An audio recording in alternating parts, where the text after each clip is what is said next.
All right. Welcome, everybody, to Standing for Truth. My name is Donnie Badinsky, and it's a privilege to be your host for this evening's special event as we examine one of the most important questions in the origins debate. Does the evidence point to unguided evolution or to intelligent design or special creation as the Bible describes? Tonight's seminar is titled Debunking Darwin, One Night, Two Speakers. Joining me are Dr. Jerry Bergman and Helmut Welke, who will each present powerful insights challenging the claims of modern evolutionary theory and exploring why many believe the evidence points instead to design. In other words, we are going to show you exactly why it is truly an amazing time to be a biblical creationist. And I'm looking forward to a fascinating and informative evening. Brothers, it's not your first time here on Standing for Truth, nor presenting on this topic in general. I know how busy you both are here in 2026, so I appreciate the time that you've offered for this event.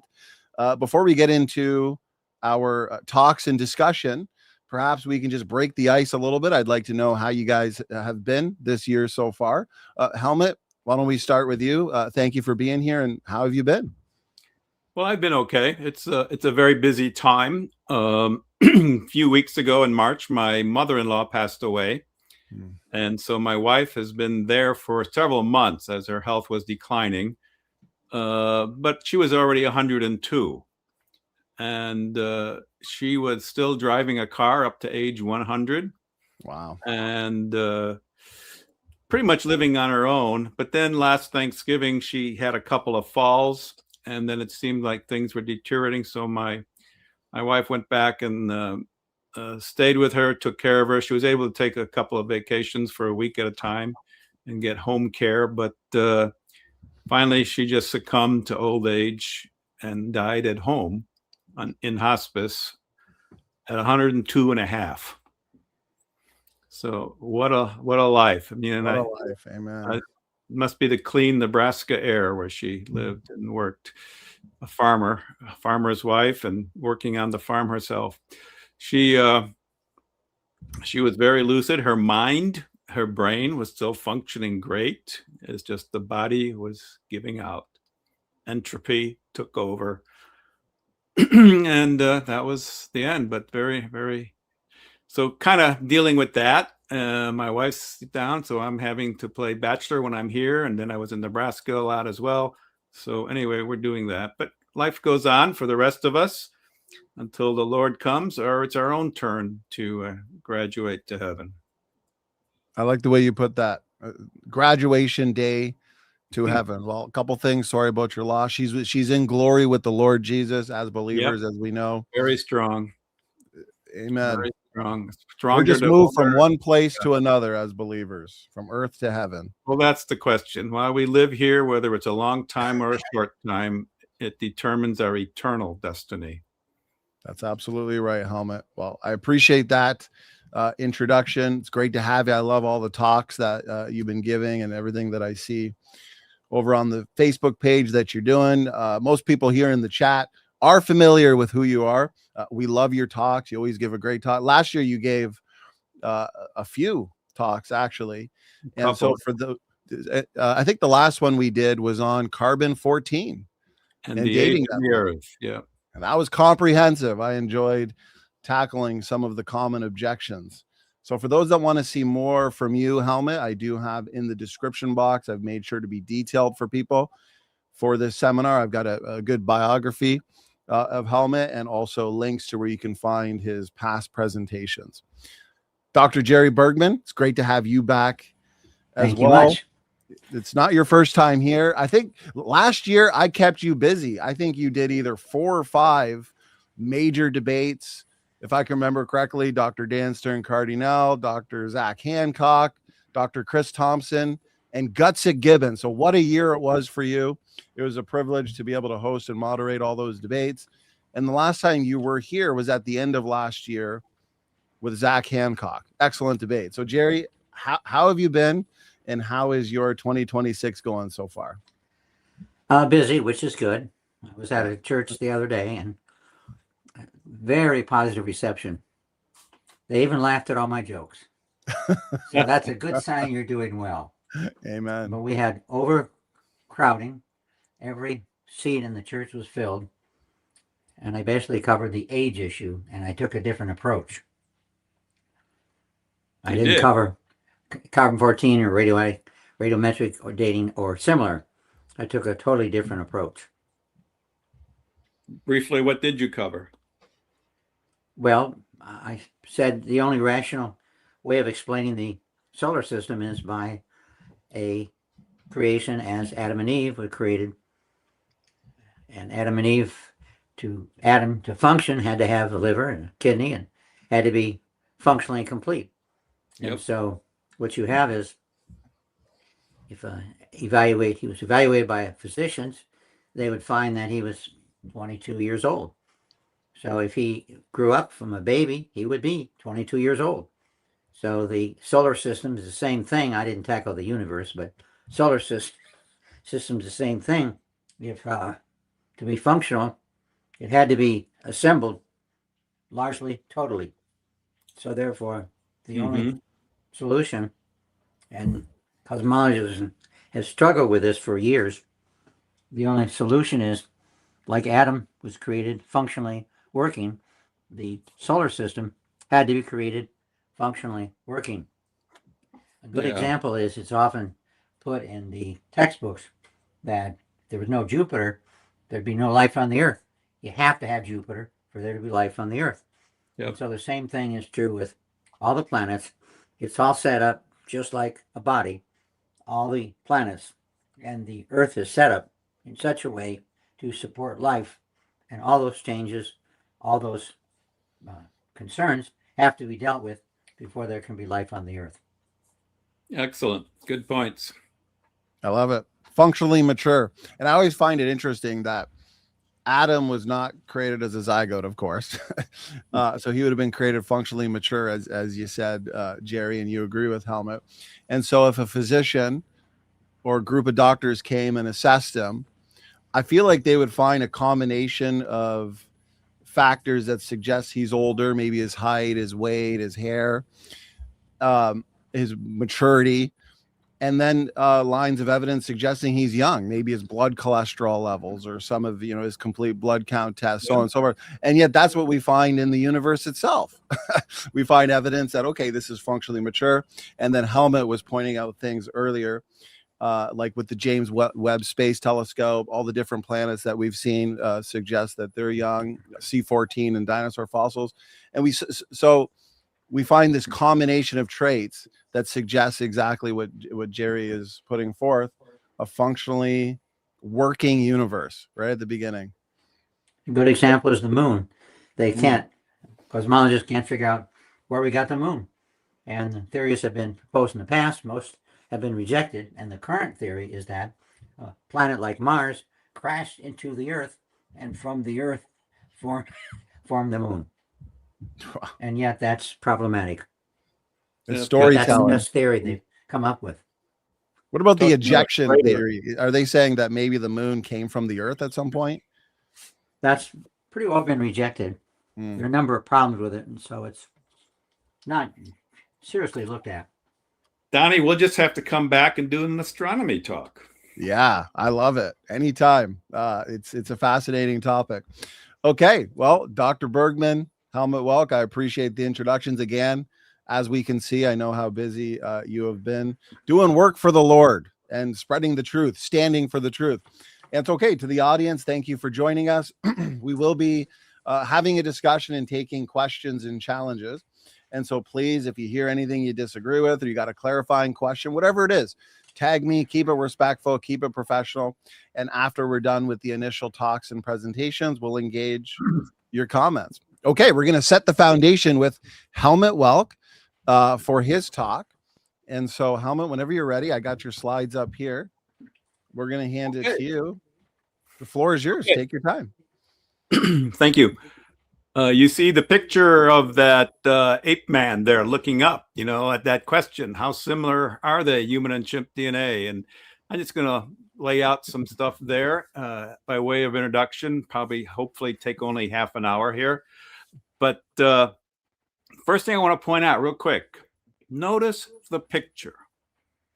How many of you have seen a picture like that of some hominid, ape man type creature? Notice anything unique about this thing that is obviously wrong? The eyes. It's the eyes. The eyes. The eyes that lie. No animal, your dog at home, your monkeys in the zoo, when you look at them straight on, you barely see the white of the eye. And definitely like this, what they did in this drawing is a lie. They put human eyes into a basically chimp formed face, gave him a nice hair, blow-haired back hairdo. And what that does is give you the idea that he's part human, because we are used to seeing the whites of the eyes in our fellow humans, our people, our family. That gives you that idea of human. And so they're indoctrinating you right with just pictures like this that you may see all over. National Geographic is horrendous, notorious for doing this. They put the white of the eyes into that ape-like face, and without thinking about it, you imagine it's being half human already. That's called indoctrination, and it's a lie. No animal, no chimp, no gorilla has eyes like that. Just wanted to point that out for fun. That's a little bonus material, okay, Donnie? I like it, Helmut. Okay. Anyway, I'm not going to cover all the bones. You could probably have other people do this, but basically all of the different bones through history that convinced generations of scientists that we came from apes. Darwin certainly believed it. That's why he was a racist and thought dark-skinned people were closer to the apes. Darwin and his sons were very strong racists. His sons were involved in the eugenics movement of England. But what we now know, especially like with Neanderthals is a common one, they are fully human.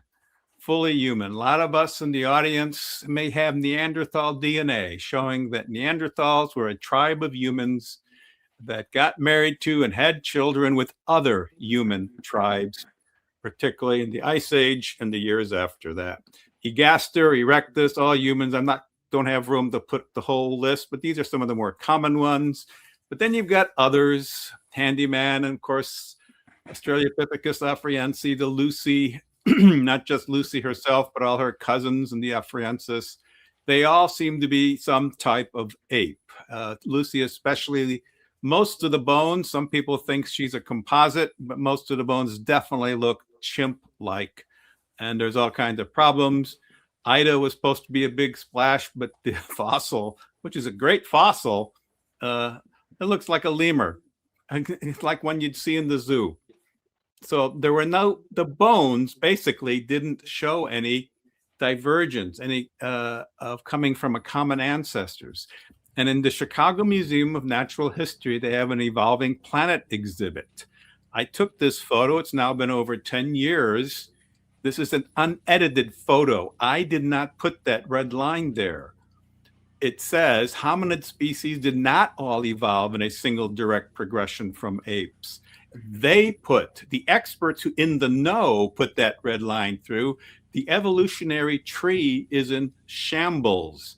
If you follow some of the latest articles, they try to recreate it, but it looks in their own words, it looks more like a tangled bush than a straight line. In fact, this professor in Nature once said, the once popular fresco showing a single file of marching hominids ever more vertical, tall, and hairless now appears to be fiction. No, it didn't happen that way. It's not so clean and easy. Bernard Wood from George Washington University said, our progress from ape to human looks so smooth, so tidy. It's such a beguiling image that even the experts are loath to let it go, but it is an illusion. And that was in 2002. So by 2007, a popular news magazine had this big article about the evolution revolution and how we're trying to rewrite the story of human origins. They had to, because The old story that's been around for close to 100 years, that single line parade of apes ever standing up to humans, is garbage. It's been given up, but the general public doesn't know that, and they still see that picture without the red line that the Museum of Natural History put through. But within this Newsweek article, there's a sentence that says fossils never resolved when the lineage is split. DNA might. Well, this is the admission, now the public admission for those people who picked up on it anyway, that the bones, the fossils, didn't work out for them. It turns into a tangled bush. And then they said, oh, but maybe DNA is going to show us where we split. And then they said human DNA and chimp DNA differ by no more than 1.2%. Like we had that nailed down. And that number has been around for almost as much as 40 years, but it really got prominent like at this time in the early 2000s, as there were a series of studies. So, let's look at that a little more. We've got more information. Mapping a genome to the point that you can actually compare it on a base pair basis is not easy. It's a hard task. It takes a lot of people, a lot of work, and a lot of analysis. So it's not easy, but people kept saying this number, and I've heard it. I even heard it recently. Oh, but we're 98.8% the same as chimps. That just proves we came from a common ancestor. So, but no.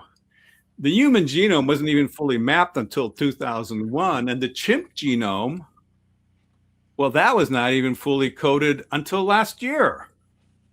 So how did they compare this? And the other thing about the chimp genome, because it is not easy and there's not funding to go out and map animal genomes, the money is in human genome so that we can understand human hereditary diseases better and get cures from them. That's where the money is. So most of the money goes to map the human genome. But, mapping the chimp genome is kind of interesting. And, scientifically, we could start doing some comparisons, but there wasn't a lot of money to do that. And the techniques weren't even very good until much recently. So what they did early on when they said they could map the chimp genome, because they had faith, they believed in Darwin's story, they said, well, we can just use the human genome as a scaffold or a template. And then as we map pieces of the chimp genome, we'll just stick them in where we think they go, into the right chromosomes.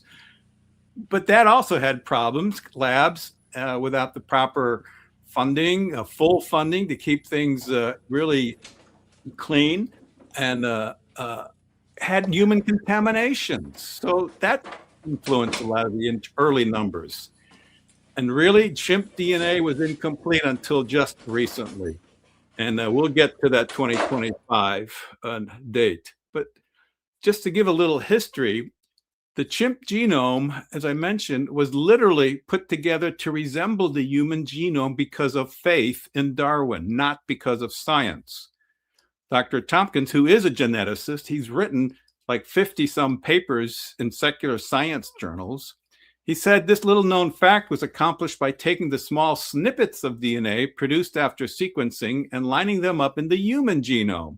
The human genome guided the researchers through the chimp genome assembly process. That's how it was. That was the state of what was going on in the late 90s and into 2000s. And in 2005, when they got some initial sequences, again, where there were these same problems, well, they said single nucleotide substitutions occur at a mean rate of 1.23% between copies of the human and chimp genome, with 1.06 less corresponding to fixed divergence between the species. So anyway, that's when the number 98.8 really took off, because now they thought they had it from the actual gene and sequencing of some of the chromosomes. So, but it was wrong. Again, it was really wrong, but everybody repeated it. Even the cover of Time magazine, chimps and humans share almost 99% of their DNA. And ever since then, researchers sequenced it. They have known that our chimp DNA, this is in 2012 by Ann Gibbons, she should have known better really by then. But they have known that humans share about 99% of DNA with chimpanzees, making them our closest living That myth had continued for a long time, but people were only looking at a portion of it. And one of those early numbers where they said they actually looked at genes, they only looked at 97 genes in some of these studies. And we know we have at least 20,000 genes that code for proteins and another 20,000 plus for non-coding genes. So that's, 97 out of 40,000 is a pretty small sample size. And I know something about statistics. I wouldn't hang my hat on this because they ignored 96% of the genome. But here's the rest of the story. And they only counted sections of DNA where DNA letters are matched, more or less substituted one for one. Okay, here's an A, here's an A, here's a T, here's a T, here's a G, and here's a C. Oh, okay, one difference out of this long chain. But there is what they called indels, insertions and deletions, where big sections of nucleotides are inserted in one and missing or deleted in the other between the chimp and human. And that makes it hard to do a numerical comparison. So they just ignored it. They ignored incels for pretty much, as well as I mentioned, 96% of the genome.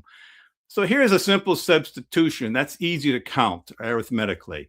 AGTG versus AGTA. Okay, one difference out of the 7 shown here. But if they had an insert like AGTGT versus AGTT, see how one nucleotide is inserted on the left and deleted on the right? Yeah, well, here on one side I got 7, the other side I got 6. Now you multiply that by thousands, it makes it hard to come up with true arithmetic calculated comparisons. So they just ignored it and published some of these early numbers. That was part of the problem. And that was actually started to be written up, that indels were not part of this calculation. What's interesting is that some of these inserts, these indels, are up to 300 base pairs long. On one side of the 300 and on the other side of the 300, there are some similarities. But now I got 300 in the middle in one, but deleted in the other. That can make page changes. Just think of a normal English sentence. If in one sentence I have the letters in the middle, N-O-T, not, but the other one doesn't have that, does that change the whole meaning?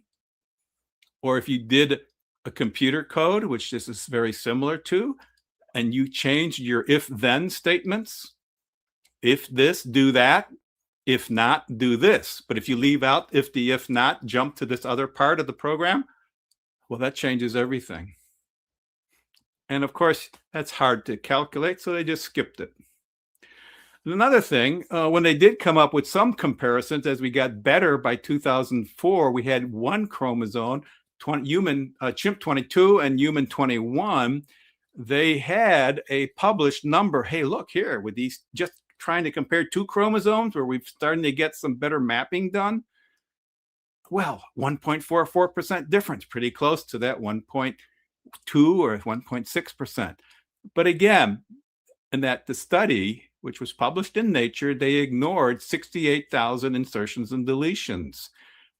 That is part of the problem that's been going on. So really, it's been over 20 years where it's been difficult to map and then make real arithmetic comparisons, avoiding contamination, avoiding the assumption that we came from chimps and biasing the data. And then they finally said the genomic changes after speciation and biological consequences seem more complex than originally hypothesized. Yes, of course, more complex. What's the difference of 300 base pairs or 60,000? At Emory University, Todd Price finally said, it is now clear that the genetic differences between humans and chimpanzees are far more extensive than previously thought.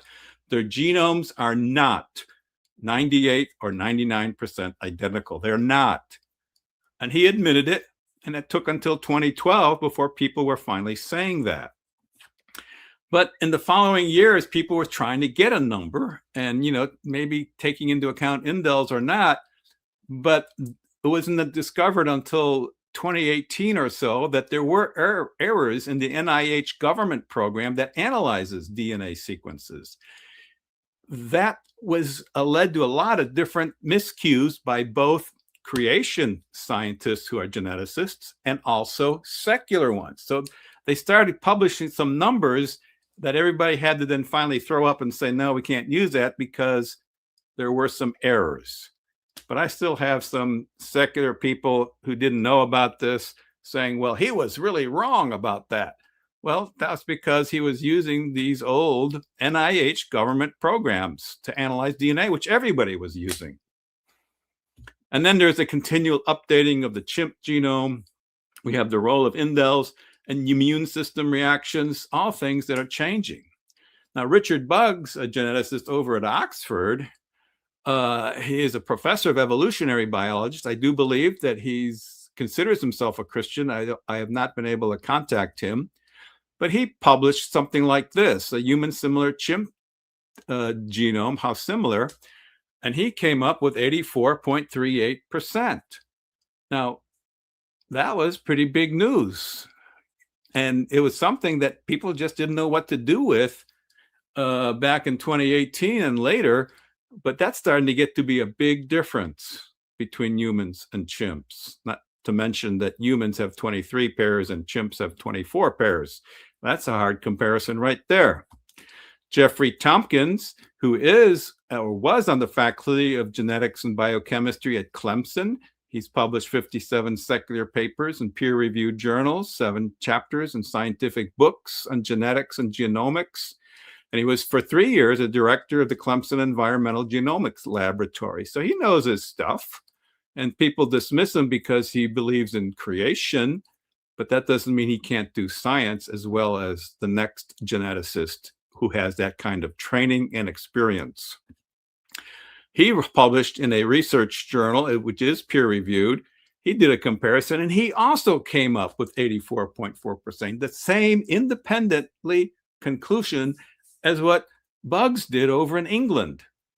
So he said the alignable regions where you can compare them, the sequencing of is only about 84.4% identical to the respective matches in the human genome. And in addition, on average, only about a third of each contig could be aligned using liberal gap extension parameters. Thus, the 84.4% nucleotide identity of the alignments is not an indicator of overall genome similarity because it does not include the regions of the contigs that are so different they're not alignable. Again, this is the structural difference between chimp and human DNA. If the structure is that different, it's hard to line things up to do a one-for-one comparison to get an arithmetic difference. It's the structure that is different. And at 15% difference, even with that, with other people are coming up with now, and this was by the end of 2018, 6 years ago, the difference between humans and chimps is a discrepancy that can't be ignored when no more than a 1% difference is required to even make human evolution seem plausible. I mean, they have to be close enough that you can get all those changes and established and selected in just 6 million years, or whatever the current number is of when our divergence from chimps-like creatures, common ancestor, happened. So what's really happened here and why that 98.8 number has lingered so long is, first, people aren't aware of what's going on. It wasn't easy to do this. And really what happened early on is that small sections of DNA were cherry-picked, sections that were known to be similar. And then the first chimp DNA models were based on human evolutionarily biased shortcuts. That's where that number came from. Don't let anyone that you know use that number anymore. 85% is more accurate, but again, it's probably even a bigger difference because of this large number of non-alignable regions that you just can't calculate.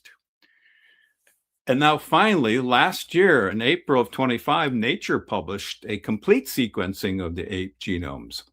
Now, they did not come out and give a difference, but they published the data. Dr. Yu and others. And this is, a big accomplishment to complete sequencing of ape genomes, and they did quite a few. Dr. Robert Carter, also a geneticist, he published a few months later an article that says this is the final nail in the coffin of human evolution. Humans and chimpanzees are not 99% identical, like we've been told for almost 40 years, if you include the early days. And if it's 15 times that, there's no chance we came from apes. None. See, we're talking about a minimum. Remember, there's structural changes of 450 million base pairs that go from making a chimp to making a modern human. This is unimaginable to believe that this could happen by chance. And remember, it also has to be happen not just through these supposedly nice mutations, but then it has to happen multiple times. If it just happens once and you start turning the opposable thumb on a monkey's foot to a human-sized foot with the ball of the toe and the thumb up and the big toe up front, that's a big structural change here that takes a lot of nucleotides, structural changes, instructions in the DNA. How are you going to get that done right and established in a population? But evolutionists just waved their hands. Well, over time it happened, and la-di-da, and presto, add 6 million years and it happened. That is not plausible. It is just not plausible. The exact replacement needed has to go through many iterations. It has to happen to multiple individuals so it can be reproduced and passed on, selected and passed on, gets better. Everything else changes. The construction of the neck, the hips, the knees, everything has to start changing. The ability to speak has to change in the voice box, the openings in the throat, everything to the cortex in the brain. Oh, man. And it just, happens by chance. They wave their hands. No, it's not possible. Now, in 2015, sorry about the typo, but in 2015, a study in a secular journal was published to change a human-like creature from ape-like to human. And they just said, hey, we don't know what the difference was, but we'll be generous. We only need millions of a few nugenetic words. They said 75 million letters would be needed. That was based on a smaller percentage, like 5%, I believe. Yeah, or more, but 1.5% actually. That was still a popular number. Anyway, today we know it's more like the 450 million, but let's just go with what we have here. And this is Lynch and Abegg, I believe, in 2010. They admitted a central problem in evolutionary theory concerns the mechanisms by which adaptations requiring multiple mutations emerge in natural populations. How can this happen? It is a central problem. And how long would it take? What would be the wait time? That's what this issue is actually called formally, the wait time. How long do you have to wait for mutations in natural selection to evolve chimp DNA to human DNA? Now, they assume, let's go with 2.5%. That's where the 7.5 million letters came from. And this was published in the Theoretical Biological and Medical Modeling journal, a peer-reviewed secular scientific journal by geneticist John Sanford and a few other doctors, and John Baumgartner, who is a well-known simulation programmer. By the way, John Baumgartner, if you've ever heard hurricane forecasts and they say we've got the US model and the hurricane path is going this way, and then the European model says it's going to go this way, the European model was first written mostly by John Baumgartner. He had a team, but he was one of the lead writers. He is a well-known, established astrophysicist and computer modeler. So they put Mendel's accountant together. They have made it available to others to critique. But the results here, just to make the long story short, is that we simulate a classic pre-human hominin population of at least 10,000 individuals. That's part of the storyline. And they put in these parameters, let's say a generation of 20 years, very strong selection. They gave evolution every chance to be close, 50% getting rid of the bad mutations. And they gave a reproductive advantage to the good mutations so that enough people or individuals in the population could pass it on, and it becomes fixed in the population. That's what you got to have. It's not just that the mutation happens, it's got to become fixed in the population so that everybody now has the big toe on their foot in front and not the opposing thumb, and all of the other differences. That's what has to happen in the whole population to get 10,000 modern humans, which is the number they like to throw about without any basis, but they like it. So ape to human time needed. The results to establish just 2 differences. They did this, a whole series of these long-running simulations. And just to do 2 nucleotides to get the correct 2 from a chimp, changed to the correct 2 for a human, that took 84 million years. Oh my goodness. We're trying to do this in 6, remember? Or 3.5 from Lucy. And to establish a string of 5 nucleotides to get them correctly and fixed in the population. People often forget that, a mutation can happen and then it gets selected. Well, it's got to be selected enough times and then become established in the entire population to do any good. Otherwise, it'll die out. And that's the point. And that took 2 billion years. Wait a minute. For 5 nucleotides? And nobody has really refuted this number. They pick at it and do things, but it was a solid number. And using the most generous feasible parameter settings, the wait time was consistently prohibitive. You just can't, and imagine that. All the genetic changes, just to use the example I've been using of the opposing thumb on the foot to a human big toe. Think about all the nerve endings that got to change. The tendons, the bone structure, that is alone a big difference. Big difference, let alone all the cognitive abilities, the ability to speak, everything else. And their conclusion, too many changes, not enough time. They said that we show that the waiting time problem is a significant constraint on the macroevolution of the classic hominin population. Routine establishment of specific beneficial strings of 2 or more nucleotides becomes very problematic. Folks, now you get everybody agreeing that you're talking about 15% difference plus the structural changes to go from 24 pairs of chromosomes to 23. And no, the fusion idea doesn't work. There's not enough time for random mutations and natural selection to change ape DNA to human DNA. It's not even close.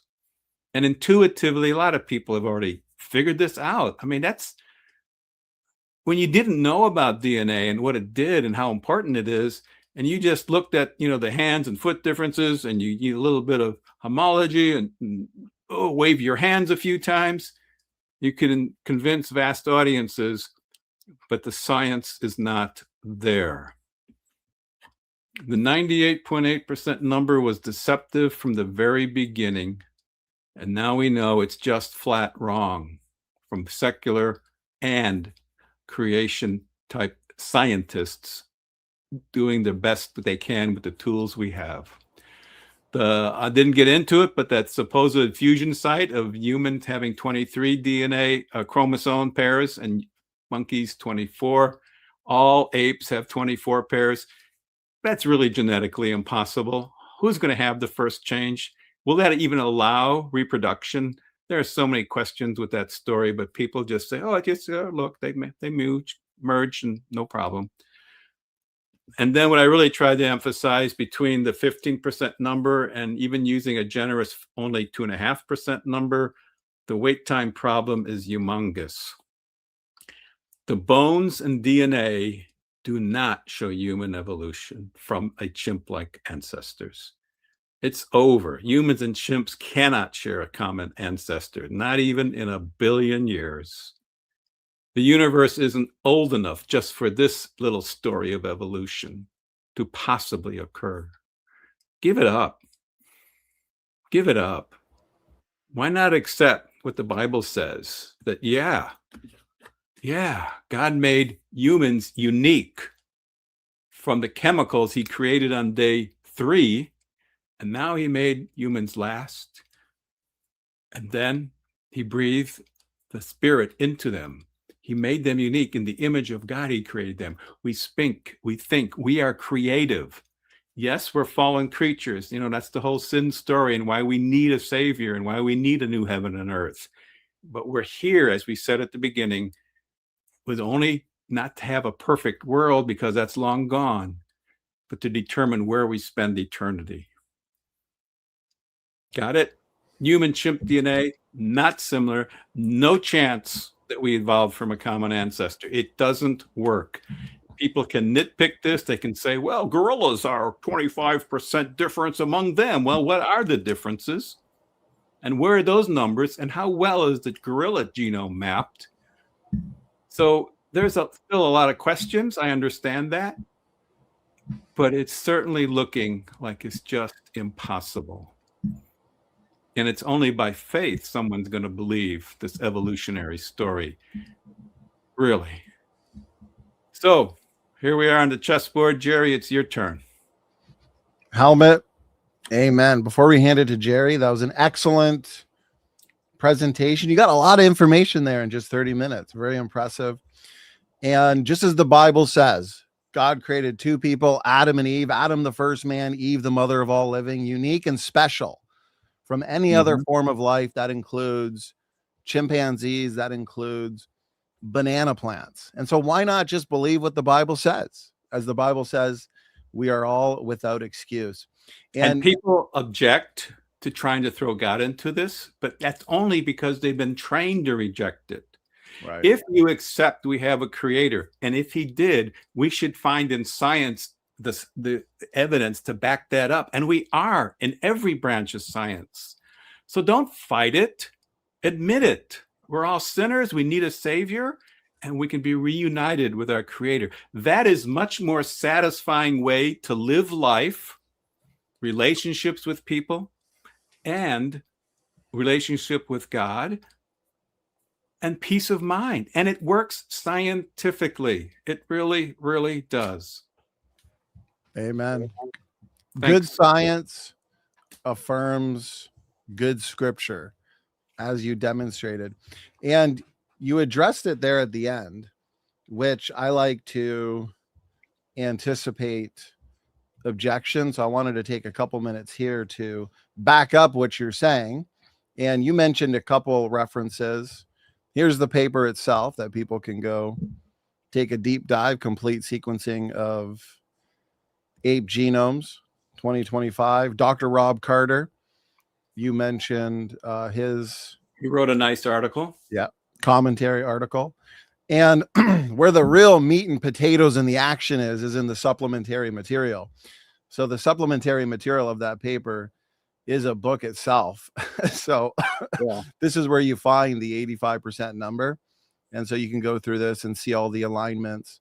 But you mentioned the gorillas. So as Dr. Bergman knows as well, all of his debates last year, the rebuttal was always, okay, if 15% difference between humans and chimps is just too much for humans and chimps to go back to a common ancestor, then what do you creationists do with intra DNA diversity between gorillas? So internally, gorillas are about 15% difference according to the supplementary material. So if 15% is not too much for gorillas to be related, why is it too much for humans and chimps to be related? Well, if you actually go to Dr. Rob Carter's article and scroll down to the comments, which I always do, because they allow for a time critics and people to come in and ask questions. And so somebody mentioned that actually in the comments. They said, well, is the 15% genetic difference between individual gorillas something that concerns you? And it's a valid question. I think it's a good question. And Rob Carter makes the good point that you just made as well, Helmut. The difference is in deletions. That is a key to understanding everything. So people can go read his response themselves. But in a nutshell, it's the types of differences that matter. And so with the intra-species within gorillas differences, what we're looking at, as Dr. Carter points out, is a lot of deletions, which within a species of the same kind, what does that point to? That points to genetic entropy. That's not good for the species. That's a lot of genetic deletions and gene degradation occurring in a relatively short amount of time. And so Dr. Carter says this indicates that the genome is falling apart because the deletions must be recent.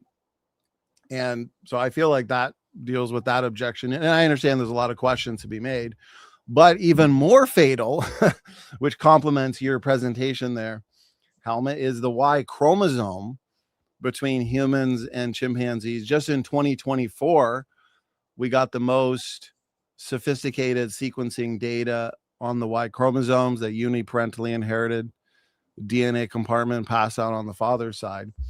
And so this goes back to 2017. This is a visual showing the Y chromosomes of humans and the great apes. Yeah, I have in my long presentation, I mentioned the big difference on the Y chromosome. Oh, huge. I mean, I like the visual because it just shows anybody listening. It does, even though it's technical, the visual really helps people see, look, this is the human Y. Here's the chimp Y. I mean, just visually, they're nothing alike. You have heterochromatin here. That's this kind of, it's densely packed DNA, largely comprises repetitive sequences like satellite DNA. It's functional. It's important for the chromosome. It's completely lacking in the pan lineage, bonobos and chimps. It's not even there. So when you consider overall gene content, size differences in architecture, the Y chromosomes are less than 30% the same. Less than 30%. And in 2024, so that was 2017, 2024, it's not any better for evolutionists. So we got even more sophisticated sequencing data on the Y chromosome. Have a look at this, Helmut. So you can go down to the color coding. You can compare chimpanzee or human up to chimpanzee on the Y chromosome. Yeah. So 26.2. So these are massive differences. And you pointed to the waiting time problem. So the evolutionists, it's their burden to show how all of these changes can occur. And it's not just gene deletions, like with intraspecies diversity differences within gorillas.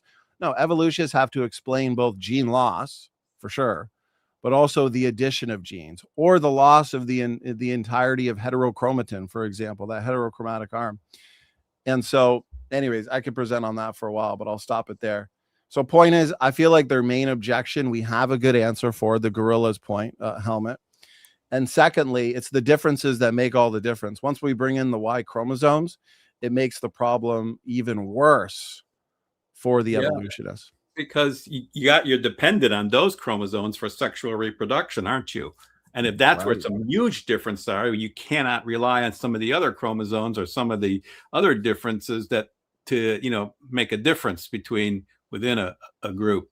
So it just really shows that the problem is even probably bigger than the 15% that people have pointed out.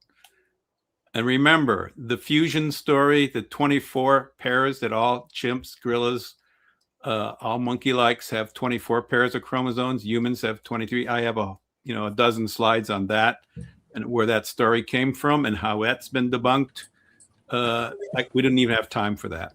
I don't know what, Jerry, I don't want to take all your time, but yes, when we've got this evidence and from every branch of science, the evolutionary story is falling apart. And yeah, there's people who can nitpick aspects of this, that, and the other thing, but it's not convincing. And it shouldn't even be convincing to you. Well, and before I hand it to Jerry, Helmut, you made a really good point there on the reproduction aspect of the Y chromosome. So let's hypothetically say the chimpanzee lineage experienced all of these massive changes in the Y chromosome. How did that species remain fertile with each other? How that many changes occurring, that much loss in gene degradation in the Y chromosome within that split, that should reduce male fertility. I mean, how do they maintain fertility with that amount of change in 6 You've million got to years? have That's crazy. consistent reproduction, generation to generation. And if anything, it's falling apart. Wow. It's a great time to be a biblical creationist. So, Dr. Jerry Bergman, we've set the foundation for you. I do have questions coming in. I'll just answer this one real quick. Brian, appreciate it. Yes, I will link right now as Dr. Jerry Bergman is speaking. I'll link that article. And if you want to see Dr. Carter's response to the 15% difference in gorillas, scroll down to the comment section and you can read his answer to one of the questioners. Okay, Jerry, we're going to give you the floor and feel free to continue demolishing evolution for tonight. Go ahead.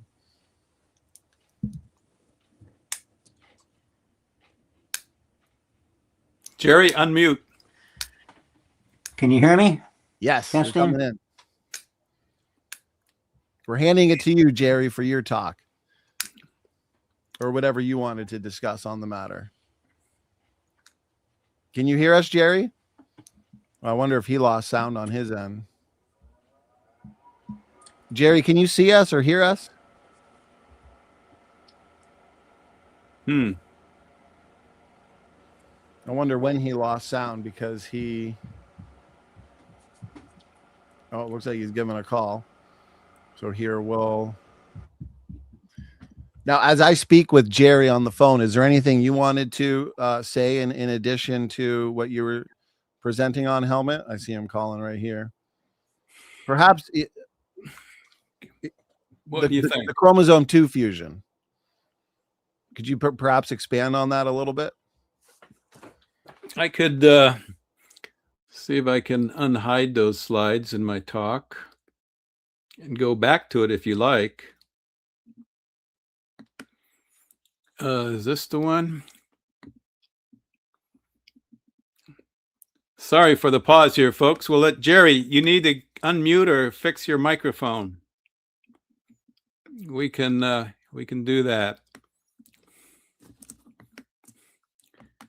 Meanwhile, I'll fill in this gap with another part of this longer talk. As I mentioned, humans and chimps, we do not have a good structural way to compare it. They do some comparison, chromosome by chromosome and do some sequencing. And then we end up with 450 million base pair differences. So that's a big deal. Okay, what did I do wrong here? I see. Am I sharing the screen yet? I don't see it yet, Helmut. I'm just on the phone with Jerry. He said he had a storm about 20 minutes ago, and he's lost sound since. Well, that's no good. Well, let's see if I can get this going once again. So human chromosomes, everybody's heard of 23andMe, the ancestry.com type places where you can figure out a little bit of your lineage and your ancestors. And they call it 23andMe because we have 23 pairs of chromosomes, which humans do.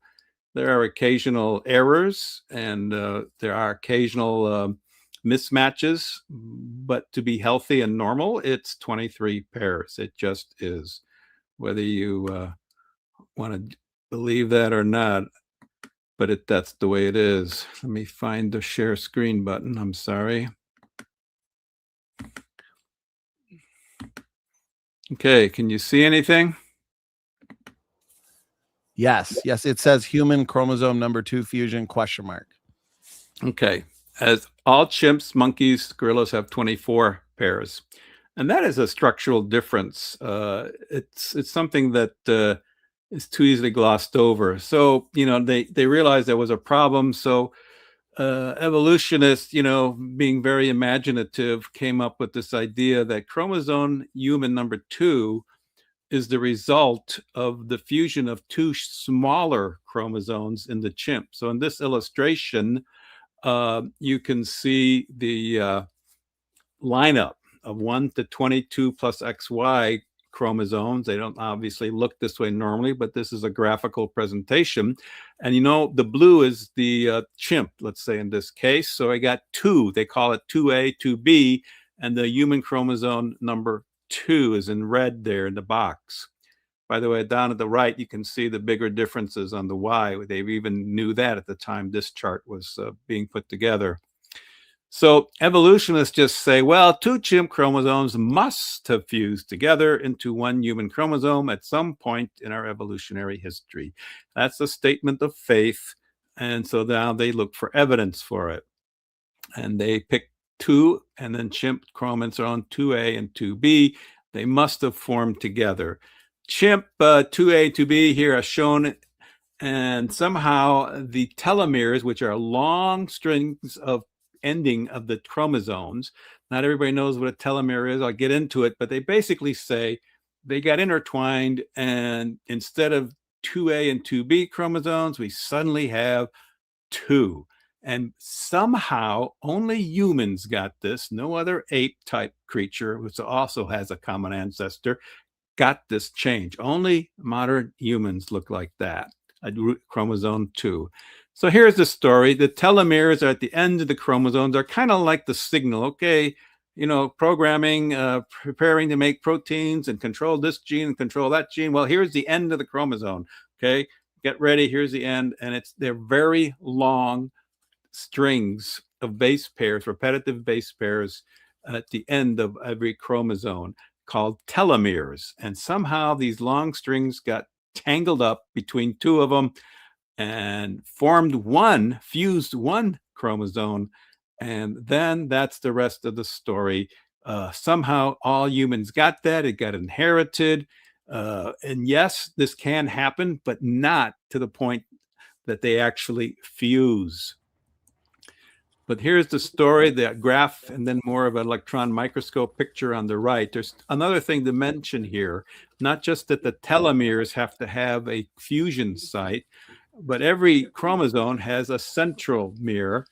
That is also very important because when we have sexual reproduction, the pairs come apart, and then to find each other, they come back together.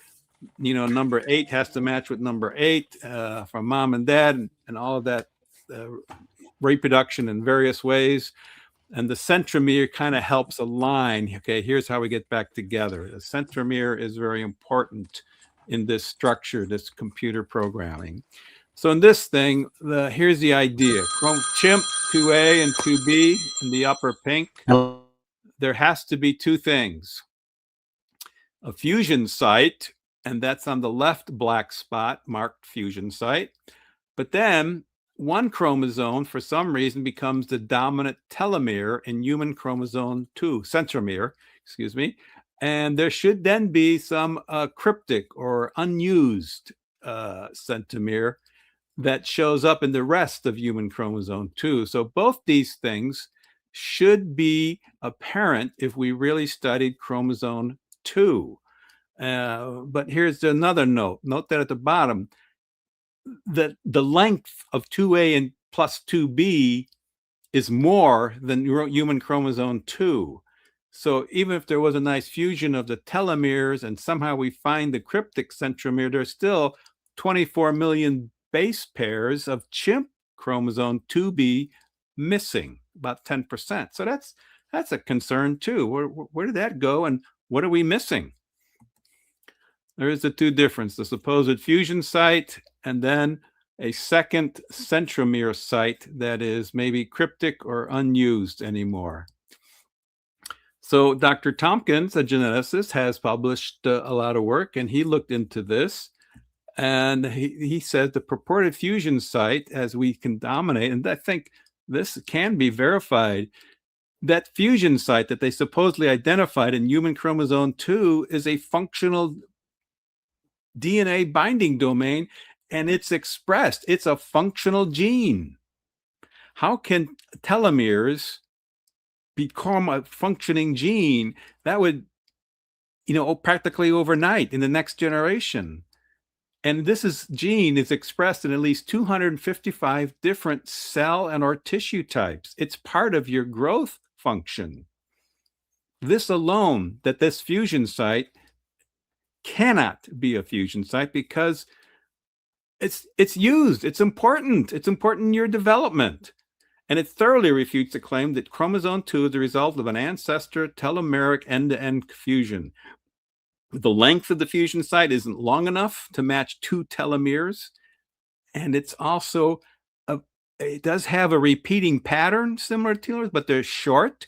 And those appear in chromosomes all the time. They're also an important signal in this complex computer code. So the purported fusion site is functional, no sign of a long telomere.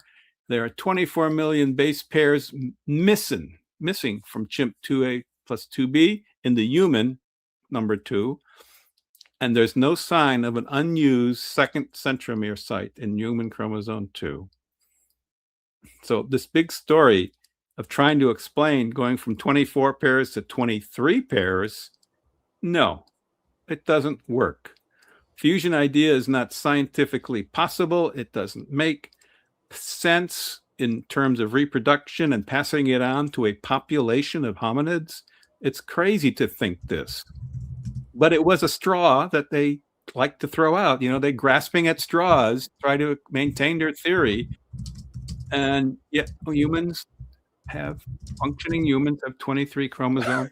All apes, chimps have 24. And as you may have heard, we also share about 50% of our DNA with bananas. We got to be able to eat bananas, and monkeys have to be able to eat bananas. We get our, nutrition from them. So, but that doesn't make us half bananas either way. Besides, I checked my family tree and there wasn't a banana in the whole bunch. And I don't find that idea very appealing. No. So that's my quick, short review of the fusion site. Another one of the many straws that they have to throw out to salvage evolutionary theory that just doesn't work. Amen. Great power round of the chromosome 2 fusion. It looks like we figured it out with Jerry. So as he gets himself settled back in to get ready for his talk, I wanted to compliment what you said a couple times because it's so funny. Young Earth creationists, you pointed to several young Earth creationists who've published in the conventional literature.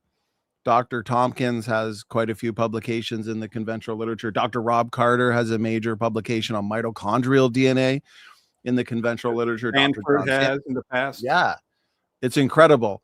But yet they'll still make that uninformed assertion.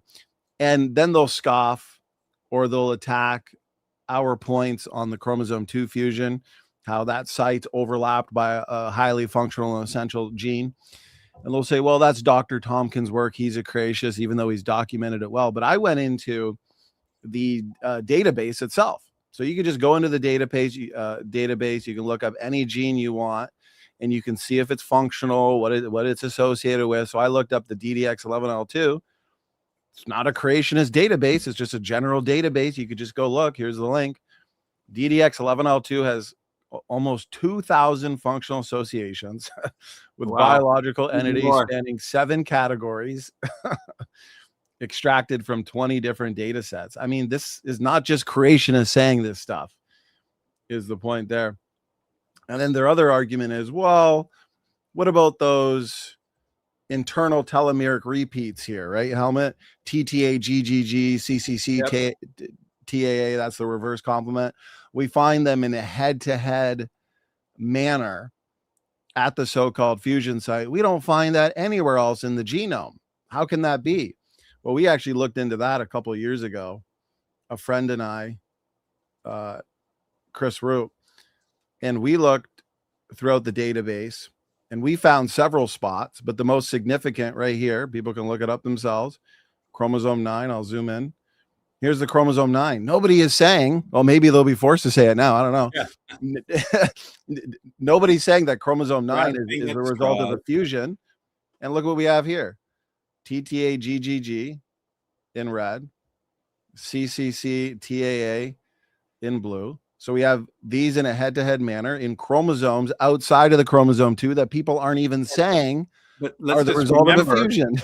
these repetition of telomere-like sequences are relatively short.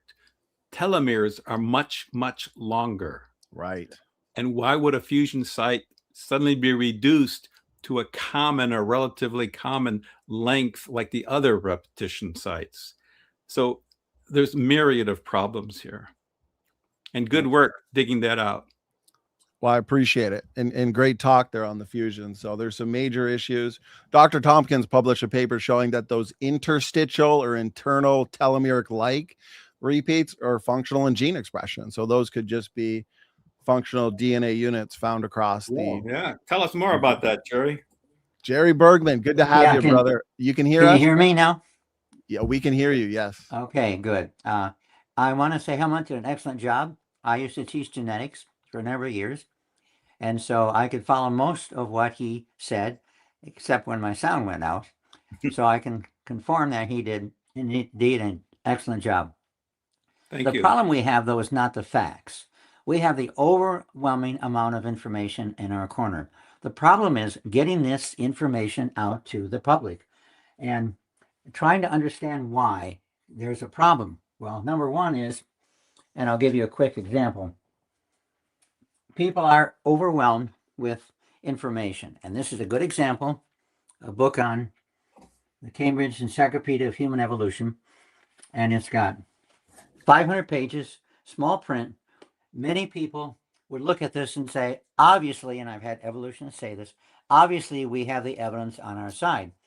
But in this case, in this book, incidentally, on one page, they refuted the entire book, and it's on page 206. And what they show here is humans. You can see that. And then what is the family tree of humans? Well, they have lots of question marks, and they have all primates up here, all major primates. And so they have lots of question marks. So admittedly, we don't know the origin of many primates. But for humans, they have Australopithecus or Lucy, and that's it. They still have Lucy. They still have Lucy.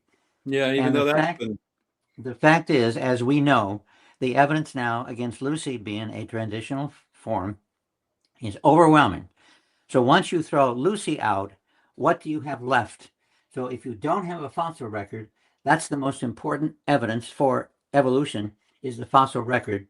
One of the most important. If you don't have that, well, didn't Johansen, the finder of Lucy, say even him last several years ago that Lucy has been dethroned and that we were just too eager to find the transitional form and put her out on this pedestal? But he admits it's not there. Very true. The fact is, though, since I spent a number of years doing scientific research, we have to focus on what we are doing specifically. And I was involved in cancer research, primarily looking at mutations. And so we don't have time to read books like this. So I would say the vast majority of scientists rarely are aware of this information. And if they were shown this, they would say, well, that's proof. Cambridge Encyclopedia of Human Evolution, obviously, therefore, it must be proved. So by and large, what we find is a large number of scientists simply accept it, or should I say, take it on faith. Another example is, which you've already talked about, you've seen this. This is the progression. There it is. And this is found throughout the world, the progression.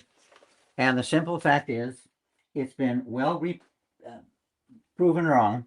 Not only proven wrong, but here's a book basically which tried to answer how in the world did this progression develop?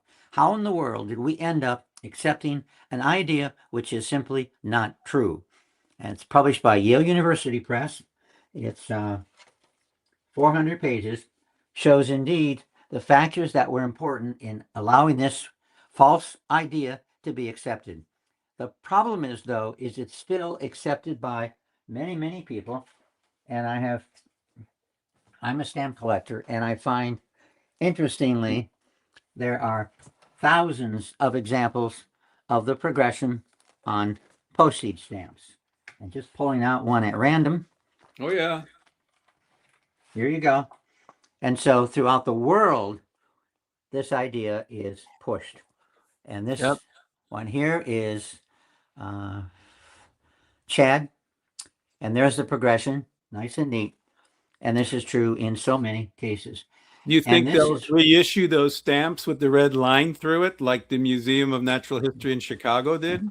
Well, they should. But by and large, it's widely believed through these simple illustrations.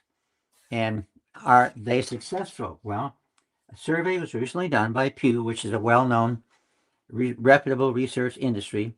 And they found of evangelical Christians, Baptists, those fundamentalist type, 65% accept the explanation for humans as theistic evolution. Only 26% accept, now these are fundamentalists, these are conservative evangelicals, 26% accept the creation worldview. When you go to mainline, Protestants, Catholics, and so on, mainline, only 13% accept creation. 61% accept theistic evolution. So in many ways, we need to start in the churches.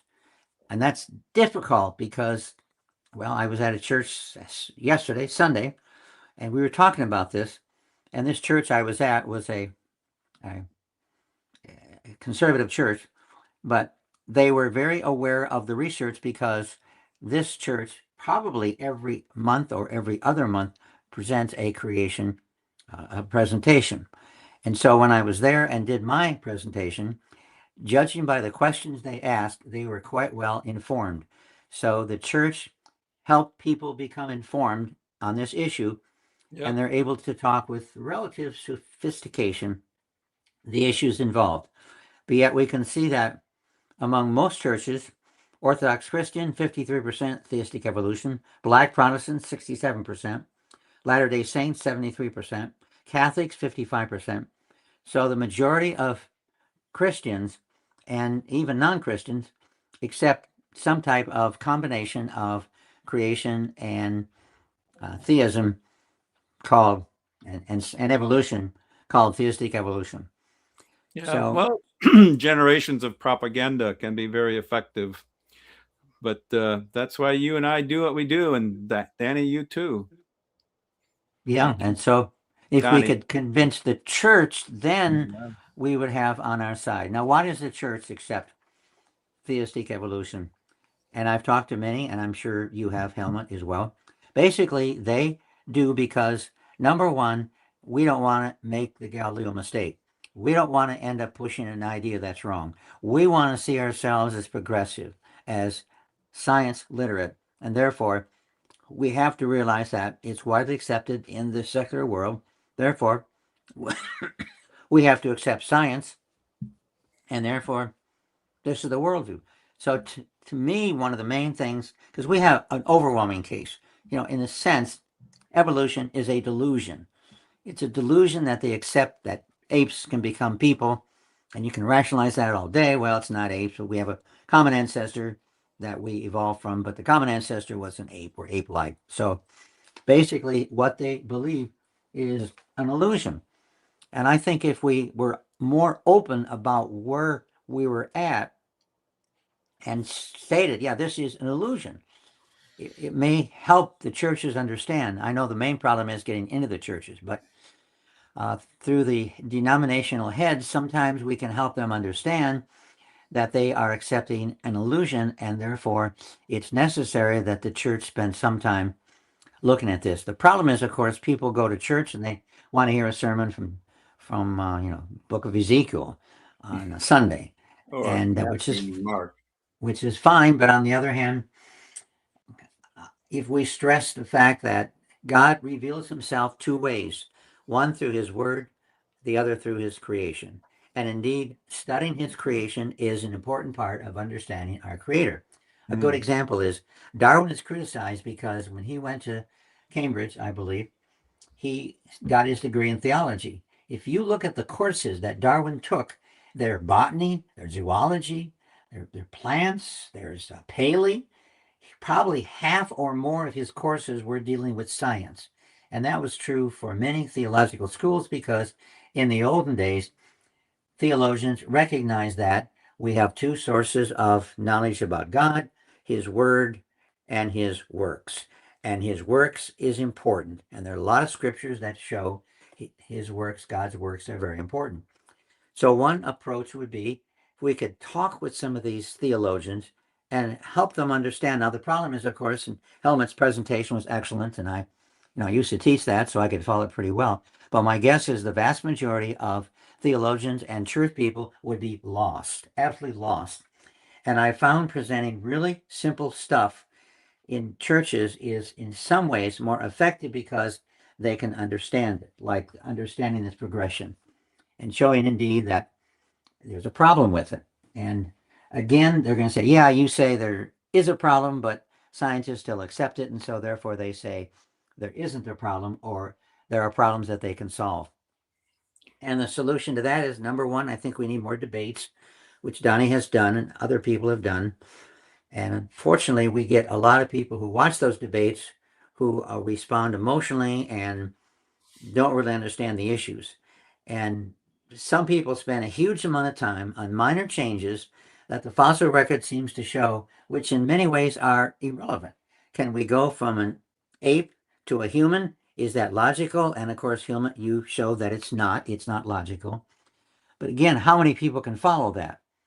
Yeah. And well, there's enough people with high school science, if it's still fresh in their mind, they can follow it. But like you said, given the chance. Yeah, and part of it is, Helmut, I'm sure this is true because you obviously have a good background in genetics. And my guess is that it wasn't your degree when you went to college. I think it was in some engineering area. And the same thing is true with me. I have read vociferously since I was a kid. I've read, and I'm sure you read a lot. I can see, judging by the books behind it, you can read a lot. So part of the issue is that we need people that love to read, but that's a limited audience. And so therefore that brings us to films, short presentations that are effective.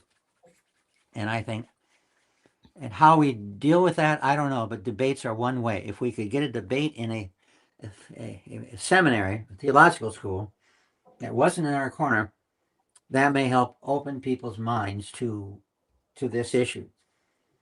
And I have a I friend think of that's mine. part of the issue. And I was trying to do it several years ago, get into seminaries with Creation Summit, and had Dr. Sanford in, had Dr. Russ Humphreys in, had others, Rob Carter, talking at seminaries. And the theologians, they were afraid of the science, so a lot of them didn't come. We had good turnouts otherwise. But, getting into the seminaries is a lot of the issue.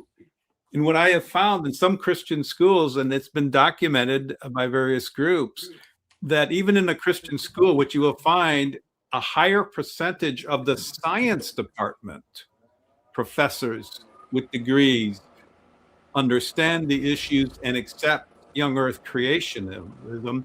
But the theology department, or the seminary across the street of the very same school, the theologians are the ones pushing the old earth or pushing theistic evolution. And that's bad for our society, because what happens to churches that make that compromise? They hang on for a generation or two, and then they become empty shells, which we see a lot in our society, don't we? Yeah, we do. Yeah, we do. That's true. So all we can do is keep praying and keep plugging away, and one by one, we'll reach the world. That's what Jesus told us to do. Make disciples in all nations, and just the individual, the shopkeepers, the boat builders, the tent makers, they shook the entire Roman Empire, the known world, with the truth of the gospel. Amen. And we can do that again. One way that we've failed over and over is through the courts.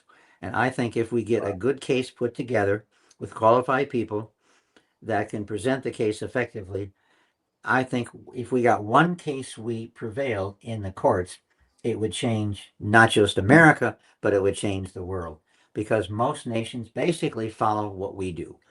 And most nations, we have certain rules, even though they have no need for those rules, they tend to follow those. Like, for example, separation of church and state. Now, England doesn't have a separation of church and state. They have a church state, period. So they're not concerned about a separation of church and state. But yet, but it's one accepted church. Well, that's true, and but they're not. They can't keep us out because we are a church, or they claim we're a church. If we had, again, one court case, the world follows America. Like it or not, the world follows America. Well, we'll just many, keep many pushing ways. and get that court case, I'm sure. Pardon? I say we'll just keep pushing where we can and eventually get another court case. Yeah. Well, if I could add, especially because in the courts, from my understanding, they're going by the best scientific model, and the best scientific model can make testable and falsifiable predictions. And now in 2026, and you both have covered many in your talks and in your debates, Dr. Bergman, where creationists are meeting that gold standard of science. They're making testable and falsifiable predictions, and not only making them, but confirming them now. I mean, Dr. Nathaniel Jeanson, he's confirmed his model through an entire book, Traced. Helmut, you've talked about Russell Humphrey's confirmed predictions, the rate teams confirmed predictions. So a court case where the best possible creation model is presented, I think, is now currently more powerful than ever, because we can actually argue that we're meeting that gold standard of science, where the evolutionary community really isn't. Yeah, well, that's true. But we tend to focus, and they tend to focus on religion versus science.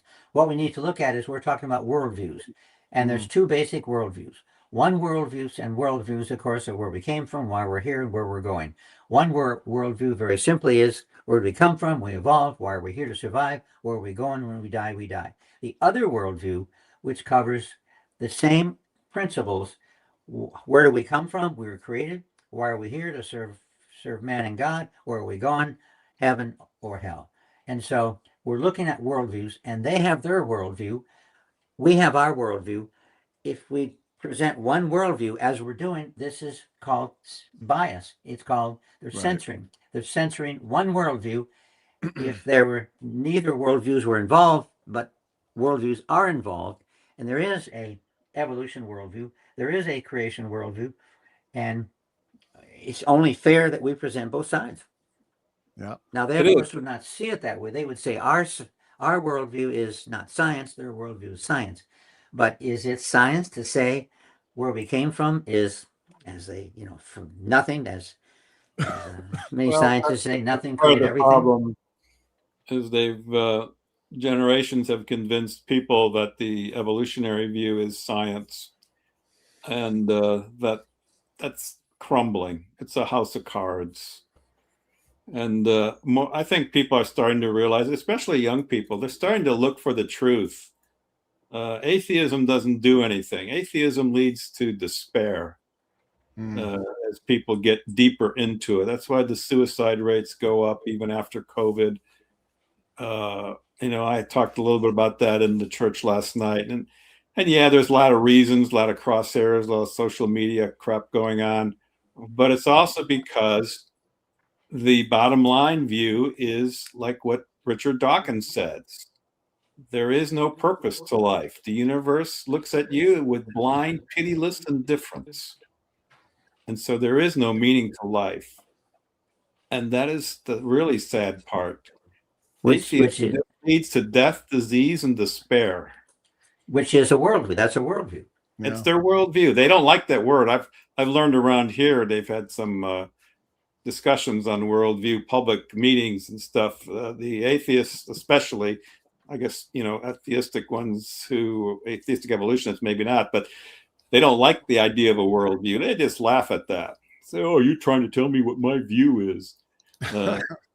So they don't like that word, but it is. What you understand, what you believe about your origins, about where you came from, where mankind came from, influences how you interact with people. It influences how you view yourself. It influences how you view the world.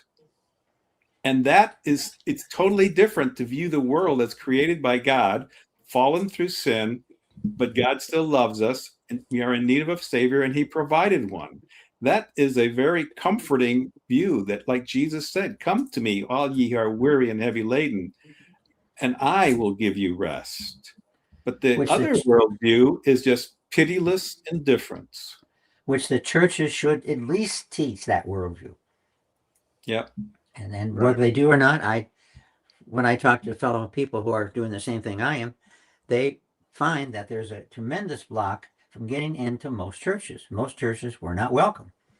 And the vast majority of churches were not welcome. And that's why we end up with these statistics where among evangelicals, 65% are theistic evolutionists. Only 26% are creationists. Well, I'm sure there's some evolutionists listening in who are rejoicing in those numbers, but I would just say misery loves company. Yeah. Well, they don't want to end, admit what they have is essentially a science fiction religion. They want to say, well, the creation model can't be taught in schools because it's a religion. But what they have is a science. I mean, the second you start teaching things, like you said, where did we come from? What's the origin of the universe? And they're saying things like, well, time, matter, and space essentially came from nothing, or an expansion and non-living chemicals somehow evolved into the first self-replicating molecule. Or, as you pointed out, Helmut, that all life, including humans and banana plants, are related. I mean, that's outside of science. They want to, as Jerry was saying earlier, take these micro evolutionary variations and adaptations that we see and then extrapolate that to mean that all life, including humans and banana plants, are related. That right there is outside of science, but they don't want to admit that. Any of you heard of LifeWise? Yep. LifeWise. We have a strong chapter here. I don't know if they have that in Canada, eh? No, maybe that's why I never heard of it. It's a growing movement, like it used to have. It used to be very popular in the 1950s or 60s, that the kids could get out of public school and go have religion class. And they would have a Protestant one and a Catholic one. It's called LifeWise. LifeWise takes kids out of the public school during class time for an hour and gives them a religious forum where they can talk about life, liberty, and who God is. And they can teach creation. Yes. Wow. So we've got a door. People need to hear both sides and then make up their mind themselves. Well, they get whatever it is, 5 hours of the evolutionary worldview, and the Christians and believers get 1 hour, but usually that's enough. As long as they get it. And it's well done. That has to be well done. And LifeWise is doing a great job. But they're not everywhere yet. They're just starting, really. And the next step is doing LifeWise in school. And I understand in some places they can do that. If the teacher is certified a teacher, then they can teach LifeWise in the school by a teacher who's certified, and they get credit for it. You just mean a certified educator like any other teacher? Well, yeah, they have the teacher's license. They're certified teacher. So they have some stipulations, but on the other hand, I think it won't be that hard to find certified teachers who'll be glad to teach it. Some retired, maybe. But when they're off campus, even for an hour, they can have guest speakers like me. Yeah. But that's a hassle to go from the school to the church. And, you spend 20 minutes a day in a bus. And the buses are huge expense and so on. Extra thing, yeah. Well, there's people donating them in the areas where it's catching on. Yeah. You're going to have to start it in Canada. Yeah, that could be a good project for the future. I understand, though, Canada is not quite as hostile towards creation in the schools. I understand. Yeah, well, I mean, from my experience, there's quite a bit of atheist-leaning viewpoints around here in Canada, especially as of late. But I think that's the appeal of debates, because at least for the militant evolutionists that are very reluctant to change their minds in the first place, at least they can feel that they got their debate champ there and they can root for them. But then those that are actually on the fence, those that are agnostic, those that are actually willing to consider the issues, well, now we have the creationist position represented. And hopefully those are people that we can plant some seeds and get them to think critically about these issues. Yep, very good. Well, how would you wrap this up now, Donnie? We mainly concentrated on chimps, humans. There's so many topics. We'll just have to get back together and do another one, right? Helmut did a good job covering some of what I was going to. So I just listen to Helmut. He knows what he's talking about. He's done a good job. So Gary's the professor. He knows. Professor Donnie, you had some good supplemental material. Well, I appreciate that. This has been a great program with some really good information. And you guys complement each other well. I think, Helmut, because I had a couple points or questions for you earlier. Jerry, with what you said, to leave no stone unturned, plus I'm looking at what the chat has to say and what I've heard in some of your debates of last year, I'd be curious as to your feedback, because I think what you said was very important on the hominin issue. And you're familiar with this, and I'd be curious, how do you, in your opinion, what's the best way to address a more informed critic that would say, okay, even if Australopithecus afarensis, which is Lucy, even if there's some problems with that example, over the years, we've had so many now. I mean, we got, as they would say, Sediba and Africanus and Littlefoot, Australopithecus prometheus. So basically, like on this screen, what if they were to say, well, we understand now, because as time has gone on, we have so many different examples of these Australopithecines that we know that they're transitional. They got the similar features in the pelvis, for example, to modern humans. I've heard some even say, okay, forget about Lucy. We don't even need Lucy. We got Littlefoot here, STW 573, who's the most complete Australopithecine, largely articulated, and Littlefoot matches up quite well to Lucy, which is right here, AL 288-1. So anyways, in your opinion, as someone who's debated this topic and studied it extensively, how would you respond to a critic that uses that argument? Well, I would say you still have a huge difference between us and the primates. And of course, we don't have, as far as I know, we don't have any good DNA sequencing of Lucy. We don't have his DNA, her DNA. And that's what we have to look at. And of course, we don't have that in so many cases. We do have it with Neanderthals, but what did that find? That proved that indeed we're humans like they are. So, I have a question. Do you know of anybody who did carbon-14 testing on the actual bones of Lucy or one of the Australopithecines that are supposed to be 3.5 million years old? I don't know, but that would be a good thing to look into. Yeah, carbon-14 everywhere. They're not that old.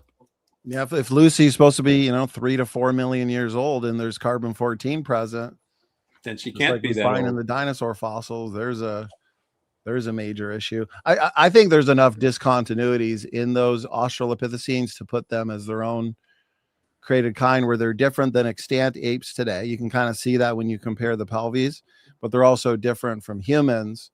And an evolutionist might say, well, where do you draw the line? Where's the boundary then? But I do believe I think one major discontinuity, if you study the hyoid bone, which is essential for human speech, to give us the ability for sophisticated language, doing what we do here in a seminar like this, the only known hyoid bone in an Australopithecine like Lucy is closer to extant apes, not designed or built for the kind of speech that humans have.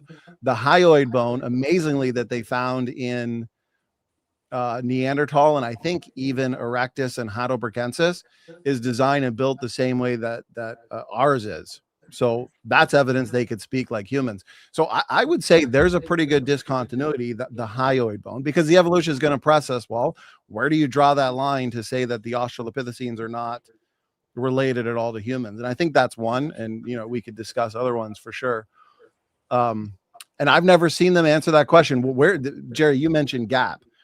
I want to see a hyoid that's designed for speech, but in a pre-human ape-like Australopithecine.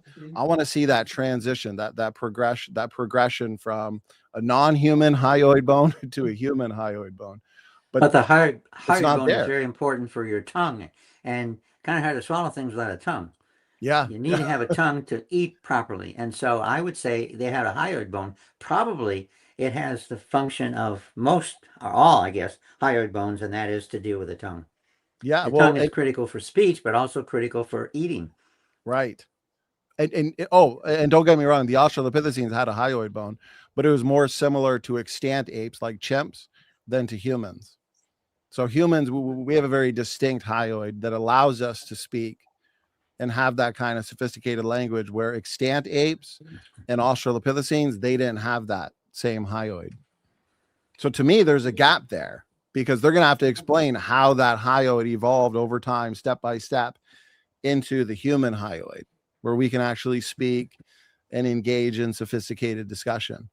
And my examination of the literature is they'll typically say, well, we don't have enough preserved hyoid bones to give you that. Okay, well, I mean, that's an argument from silence then. They admit they don't have it. That happens a lot with evolutionary people. An argument from lack of evidence. And then usually when we get the evidence, it discredits their initial story. Right. Well, and they're just going to rework the story. I think Jerry would appreciate this. So right here, the hyoid bone, to be specific, apes possess a bola-shaped hyoid connected to the laryngeal air sacs. Humans have a bar-shaped hyoid optimized for articulate speech. Australopithecines, which are said to be the transitional form between ape-like creatures and humans, the only known specimen, afarensis, that's the Lucy species, is ape-like, featuring an extension for air sacs, not a design for speech. Because again, I think as creationists, we need to be prepared when the more informed critic like Gutsy Gibbon were to ask for a discontinuity. I think we need to be able to present one. That's one. The ischium, part of the pelvis, I know there's major differences there between humans, apes, and Australopithecines. Anyways, those are just my thoughts. Because, yeah, I mean, when they present these Australopithecines like Littlefoot, for example, they do look a lot different than extant apes. They look very similar to humans. So for us to argue, well, they're not transitional, we need to point out enough discontinuities to question the interpretation that the evolutionists are pushing. What do you think of the theory that seems to be growing in different circles, that some of these hominid bones we're finding were actually human, but pygmy type humans or diseased humans? I'll give my answer briefly, and then Jerry. I do believe unquestionably they've discovered human, probably erectus bones mixed in with the greater Australopithecine group, but those are mostly isolated. I wouldn't say that Lucy herself is a human pygmy, because Lucy looks too much like other Australopithecines like Littlefoot.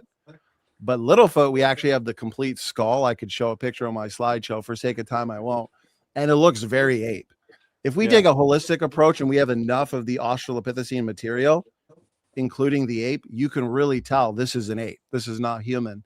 Lucy lacks the completeness of the skull, where Littlefoot, we have the entirety of the skull. It's completely ape. So if we were to say Lucy was a human pygmy, we'd be forced to say Littlefoot was a human, when Littlefoot is so clearly an ape. Okay. Yeah. And those are my thoughts. Jerry, what are your thoughts? Yeah, I agree. And apes and primates as a whole have lived with humans for much of history. And so no doubt they died together and their bones got mixed up. Often when a creature like that dies, then his corpse is scavenged and bones end up all over the place.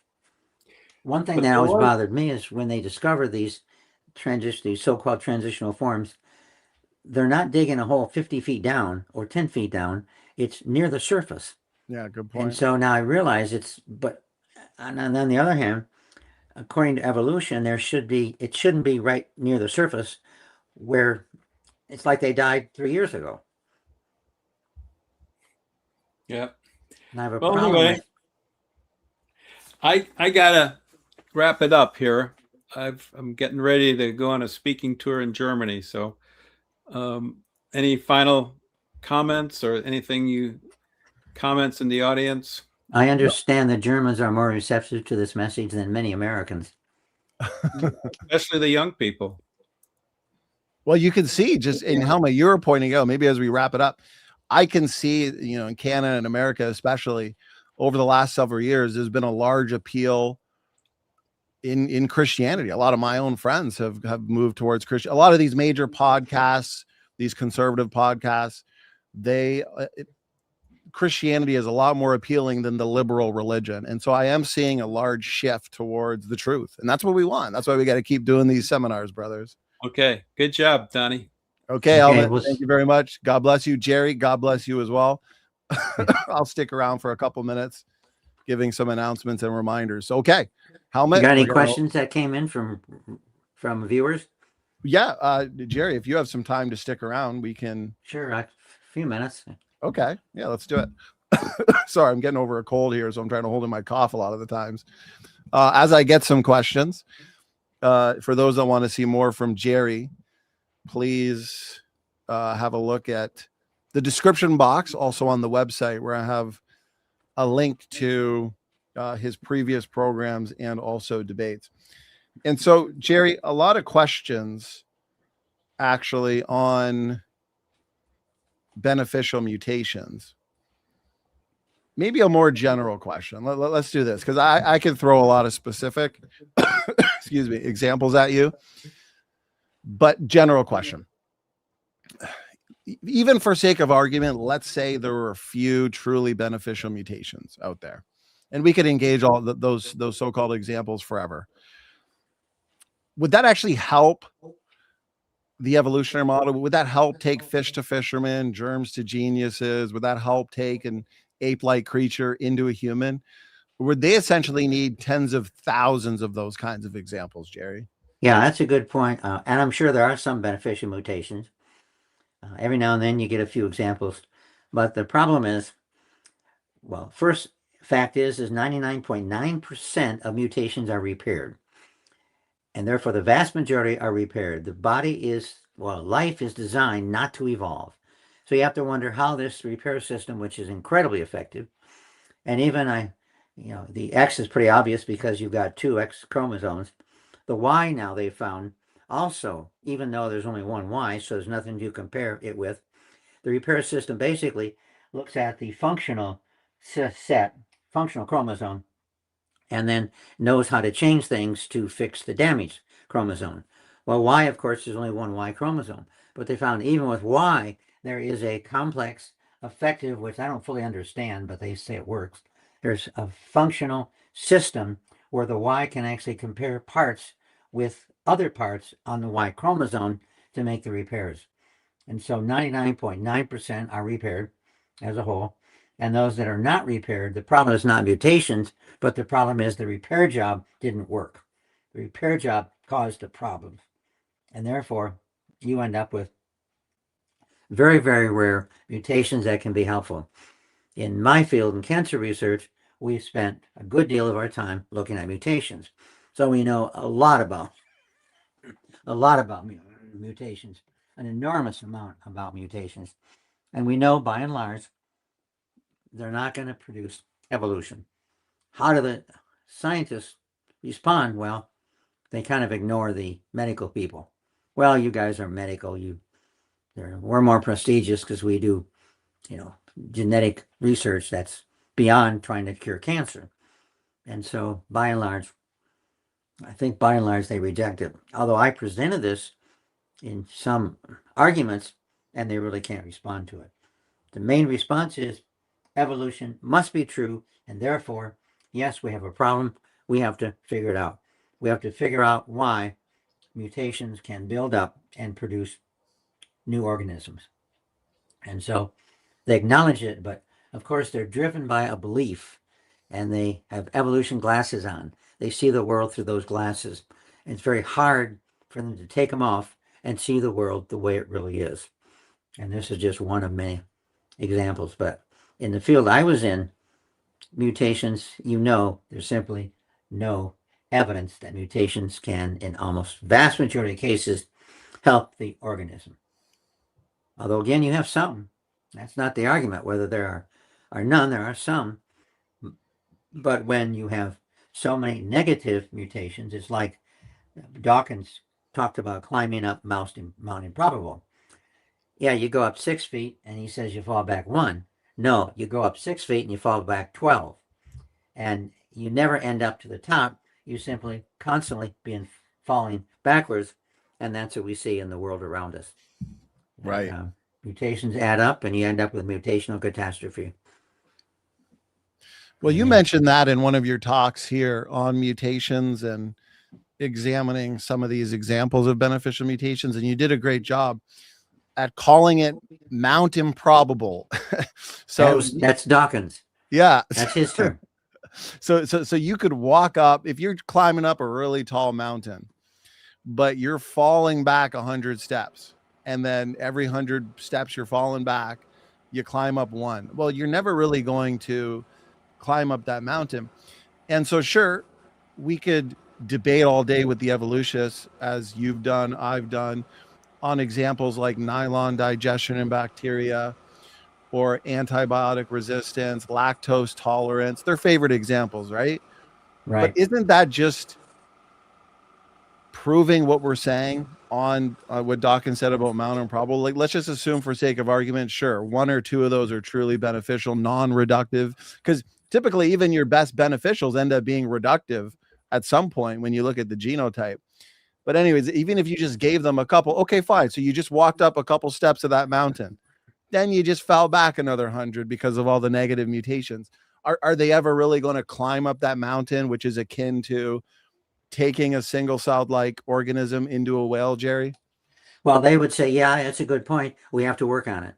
We know evolution is true. We've got to deal with this problem. It's a problem. It's a good problem. We have to work on it. But we will, in time, we'll find out how indeed it works. But we know it's true, and therefore we cannot comprehend a situation where it is not, in the long run, not true. It's a belief. And that's why emotions are involved. I got a hold of a book the other day, The War on Science, and I bought this because I thought, well, gee, they're going to probably be talking about creationism. No, they're not talking about creationism. They're talking about a lot of these ideas like transsexualism, that a male can become a female, etc., and how foolish these ideas are. And then they talk about people who question transsexualism end up losing their careers, their jobs, committing suicide. So the book basically is a lot of cases of people who believe from biology that indeed the differences between males and females are enormous, and you can do cosmetic surgery and make someone look more like the other sex, but you will never convert them from one sex to the other, and not even close. And therefore, it's foolish. But those people who stress you cannot convert from one sex to another, the problems they end up, and that's what the focus here by Lawrence Krauss, who is a well-known evolutionist, the focus is that if you question that belief, you have a problem. And so basically he concludes the same thing that I am, except he's saying they really believe that there's no such thing as a male, period, but there are males who have female traits who can transition and become somewhat successful, I guess, females. And the opposition is enormous to people who question that. And he's got a lot of well-known scientists in here, including Richard Dawkins, who has a whole chapter and feels that the biology is very clear. You cannot transition a male to a female or vice versa. That is foolish. It's simply not true. There are far too many differences to even begin to accept. You can get some people that look a little bit more like the other sex, but that's superficial, and it's not really a matter of transitioning. And he ended up himself having problems because he stated the facts, and that is you can't transition. But yet the belief in so many areas is that you can, and a number of court cases have basically looked at this, and some of the cases basically say, well, he says he's now a female and he's doing well and he's successful, so why not facilitate this transition?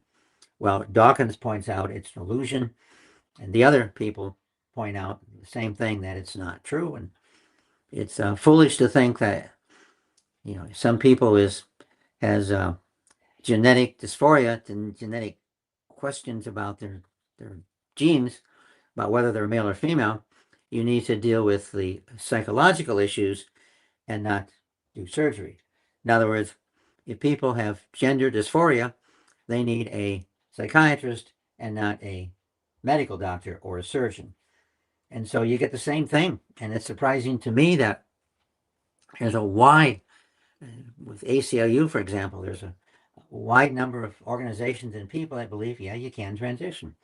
And people who aren't happy as one sex should be helped to transition to the other sex, which they, of course, feel is ludicrous. So I kind of felt, gee, we're not the only ones that are the brunt of criticism, because, well, people who recognize the fact that there are enormous differences between males and females, and you'll never bridge them, and they have problems. And he includes in his book case people who were fired, a couple of suicides, people who were let go, who were persecuted because they looked at reality, and people couldn't accept that. Well, it sounds like an interesting book, because I've seen Richard Dawkins and other prominent atheists speak on that same issue, disagreeing with the larger atheist, progressive, liberal community, like Bill Maher's another one. And it shows me what a science fiction religion that a lot of these atheists have, because then those speakers like Richard Dawkins, Bill Maher, and others, they've been ostracized. I've seen their fellow atheists now, they want nothing to do with them because of the disagreements on that issue. Yeah. And here's companies and so on say we should avoid studying genetic differences between individuals. So we shouldn't study genetic differences. And there are a lot of pressure from different organizations, it's primarily the so-called liberal groups, that indeed we should not be studying the genetic differences between the sexes. It shouldn't be studied. It's wrong to study that. So again, belief is pushing and framing, they feel, what they can do and they can't do. Afraid to study them. Yeah. And we shouldn't be afraid to study anything in science. And that's what they're arguing. But of course, many people and organizations argue, the LGBT, etc. community is saying that, no, we should not study this, like we should not study the IQ differences between whites and blacks. It shouldn't even be studied. Interesting. So I do have a couple more questions here at random, and perhaps I'll get this one in because I am curious as to your thoughts, Jerry. This one is from your debate going back a year ago now, I think, with Dr. Dan Stern-Cardinal. And so the question is this, and maybe I'll present the question, but then tell us your overall thoughts on the example. I think we've already established that even if there exists 1 or 2 or even 10 truly beneficial mutations, it's not really going to help the evolutionists take that single-celled like ancestor into whales and humans over time. But anyways, here's the question plus some context. So there's been several studies of skinks and other reptiles that apparently show transitions from egg laying and live birth. And I think this is an important one too, because I watched a debate. It was an informal debate between Dr. Dan, who again you debated, and Michael Behe. And Dan uses this as an example against irreducible complexity. So here's the context. Along with increasingly complex placenta-like structures that allow nutrient transfer between mother and embryo, these systems appear to evolve repeatedly in different reptile lineages. So here's the question. If complex reproductive systems require intelligent design, how do we as creationists explain the apparent gradual emergence and variation of placentas in these lizards? Because it's a twofold point. The evolutionists will say this is an argument. This is an example of irreducible complexity. So they think that refutes Darwin's black box. Secondly, this is an example of a beneficial mutation, or a example of true novelty in real time, as a counter to creationists that say there are no examples like this. In your opinion, Jerry, what's the best way for us to interact with an argument like that? Well, I would say you need to evaluate at the genetic level whether indeed this is a change that's occurring. My guess would be there are a lot of organisms that reproduce in ways that are close to egg laying and close to having a womb, and therefore there's not that much difference. There is some between laying eggs and having a womb to store those eggs, basically, and then giving birth live. So I would want to know whether or not the genetics is such where that would support that change. Number two, I question whether or not this actually occurs in detail. And many animals have unique reproductive systems that seem to borderline between one type and the other type. And worms, for example, can either copulate with another worm or they can copulate with themselves. So they're parthenogenic. Some worms, if there are no other mates around, then they can basically parthenogenically produce other worms. And so you have, in a sense, you have two different reproductive systems which are being used for, in this case, worms. Did I say snakes? I meant worms. And so it's intriguing to look at these in more detail. And my guess is we will find simply another complex system, and we won't find one changing into the other. Like, what determines whether a worm is able to copulate with another worm, or vice versa, to reproduce parthogenically? And therefore, and these aren't pressing issues, because the major focus in genetics, of course, is to cure cancer and cure all these diseases, which that's the main source of money. When I worked at the medical school, we were able to get money to do research on breast cancer. There's a lot of money available. So even though our interest wasn't breast cancer, we got money to do research on breast cancer. And then we also did research on other areas related, like skin cancers. And so part of it's political. If you want to get support for your research, you have to research areas where there's money and where there's support. And there's money and support for breast cancer, but there's not nearly the money and support for certain types of skin cancers, most of which aren't lethal anyways, some which are, but most of which are not. So therefore, if you're researching certain types of skin cancer, you can get the money to do the research, even though that's not specifically what the money is directed for.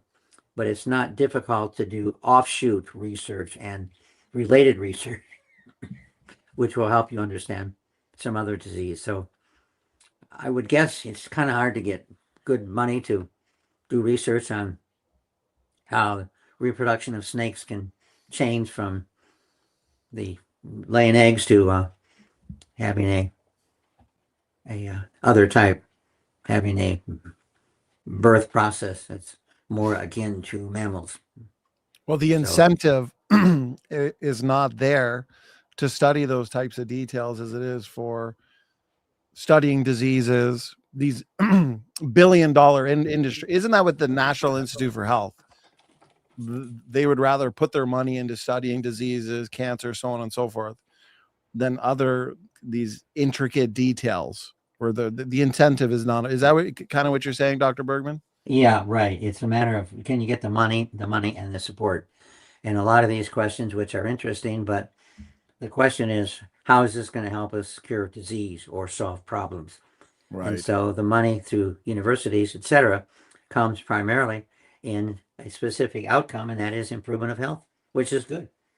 And I'm glad we don't spend billions of dollars on snails or whatever creature, which seems to have a dual. Although we may learn a lot, we may learn some information which may help us do medical research later. But on the other hand, there are so many areas that you could do, I guess, if you're doing a PhD thesis and you have to have some thesis. So this would be something to do, but on the other hand, you're not going to get the support that you would normally get to deal with the real big problems which relate to health. Right. So would you say perhaps this example of so-called novel placentas in these lizards is actually an example? It sounds like what you're saying, this could be a built-in reproductive flexibility rather than the evolution of entirely new organs. It may be an analogy for the audience because these details can get technical. And then perhaps you can speak to it, Jerry. Is it a good analogy? Is it not? Well, I think it's a very good analogy that these reproductive systems have some clear similarities, and understanding how one could morph or move into the other is intriguing. And of course, from the animal standpoint, you have two different means of reproduction. Certainly it's going to facilitate their survival and their ability to produce offspring. So there would be advantages, but I question whether or not that's actually what's going on. I think we looked into that and didn't find really much clear evidence for that outcome, but well, it makes sense from an engineering perspective, though. Car manufacturing companies like GM and Honda, for example, they design cars with both an air conditioner and a heater. So you got these dual functions. If I were to take my car into Alaska, I'm probably not really going to use the air conditioner. I'll be using the heater. But if I go to somewhere hot like Arizona, well, now I'm probably using the air conditioner. And so I've got the built-in capabilities to use both depending on the environment. So perhaps God designed a lot of the biological world with dual functional modes. And in this case, and then I wonder over time, let's just hypothetically say this is a potential explanation, would one of those reproductive functions or capabilities be lost if that creature is in an environment where the other one is emphasized? Does that make sense, Jerry? So one's lost over time. And then an evolutionist might say, see, this one's evolving. When in fact, no, they had two, now they have one. So a certain variety of them are losing rather than gaining. Yeah, if you move to Alaska, my guess is you would never use your air conditioning, and it may not work after a while. Yeah, right. Yeah, that's my thinking. Only have a heater that works because Right. you don't need it. It's never turned on, so it may not. It may, but my guess is after a while, when the car is old enough, it may no longer work. And then they're going to take cars. So say that's a Honda Civic, but wait a minute, we got some Honda Civics over in Arizona where they got the air conditioner and the heater. But in Alaska, that Honda Civic, the air conditioner, because it wasn't being used, it broke down. So now the evolutionists would conclude, oh, look, these Honda Civics evolved an air conditioner. No, it's the one in Alaska. Actually, it broke down. So it could be a matter of interpretation and going back to what you said earlier, just worldview differences. Yeah, could be. I think when I looked into that in more detail, I concluded there really was not much evidence that indeed this change was evolving a placenta was working. Yeah. Yeah, no, you did do some good research on that. Here's a question that comes in from Born Again RN. Appreciate the question, brother. He says, did Darwin say if his theory of evolution wasn't proven within 100 years, it would have been discarded? Did he say something like that, Dr. Bergman? Well, he often talked about the fossil record, and we don't have much evidence at all for evolution from the fossil record. And therefore, if we don't accumulate some evidence, it may prove fatal to my theory. So in essence, it may end up, his theory may end up because we don't find the evidence after so many years, after looking for so many years, and therefore his system, his worldview may change, or more worldview may be, in this case, falsified. So in essence, he said that, but not that directly. I'm curious, where do you think, Jerry, and because I've got a couple of your books, one of them is Fossil Forensics. Is that the name of it? Fossil Forensics, yeah. So, and you go through in some of these books, all your different so-called major lineages, whale evolution, fish to amphibian, obviously humans is a huge one. There's a major incentive. I feel like they're putting all their energy in human evolution, which is why we don't really find much in the chimp line or gorilla line. They're almost absent, which I find interesting. So in your opinion, where are the biggest gaps? Because again, we could debate all day with the evolutionists on whale evolution. They're going to point to Ambulocetus, Pakicetus, Basilosaurus, fish amphibian. They got a bunch of different examples. Human evolution, of course. Where do you find the biggest gaps are that just absolutely tears down that universal tree where they don't even really have any candidates to look to, Jerry? One evolutionist basically said the biggest gaps, the most difficult to fill, are the evolution of humans, whales, and I forget the third one, but humans and whales were mentioned. And he concluded that these were a problem, but he concluded there's good evidence that these were filled. And so I've spent a lot of time looking at the evidence for the evolution of humans from some primate and the evolution of whales, which I found there's no really good evidence that shows this dog-like creature evolved into a whale. I'm trying to think of what the third one is. There are three. What about Humans? insects? I mean, scorpions, bees, butterflies. Well, Do they have any good candidates for these kinds of they think bees well-designed evolved creatures? from wasps, but there's Okay. a huge difference between bees and wasps. And the problem is wasps are still around today. So how do you explain it would seem that bees would evolve from something that's not with us. And, Yeah, you'd think so. I guess they would say there was a wasp-like creature split into two lineages, modern wasps and modern bees. But yeah, okay, they what's could. pre-wasp then? Yeah. I'd like to see their transition, the scorpion tail. You know, how did that something like that evolve? Or the amazing design of a caterpillar to a butterfly. Those would be some interesting transitions. I know they put a lot of study into things like human evolution, whale evolution, but there's so many creatures out there that I feel there'd be some significant gaps. But then for whale evolution, they'll point to, let's take one of their examples, Jerry, Basilosaurus, this massive whale-looking creature. But then they'll say, oh, look, there's this vestigial pelvis. And then they'll compare it to a land creature like Pakicetus. And then they'll compare it to modern whales. Modern whales have the smaller vestigial pelvis, according to them, the small hind legs. But then Basilosaurus, they say it's actually more prominent. So Basilosaurus is in the stage where those hind limbs are just becoming more and more reduced. To them, that's an evidence of the transition from a land walking whale creature to a fully aquatic whale. What's a good response to that? Well, I understood most of those limbs were copulatory organs, and some needed larger because the animal was larger, fatter. Others needed less prominent copulatory organs, but they obviously needed to reproduce, and therefore they have to be able to grab the mate in order to reproduce. And kind of hard to understand how these creatures could reproduce unless they could successfully grab their mate and reproduce successfully. And they do sexually reproduce. So that's a good point. Yeah. Because, well, isn't that evolution, having babies and reproducing? So it's kind of hard to say underwater, scoot over, honey. So they need these. It's also kind of hard to imagine how they did reproduce until they had these. Right. Yeah. Yeah. That's a good point, because they would say, oh, well, okay, how come some whales today, there's these so-called vestigial pelvises are smaller and the Basilosaurus is bigger? Well, I think you just answered it. Size.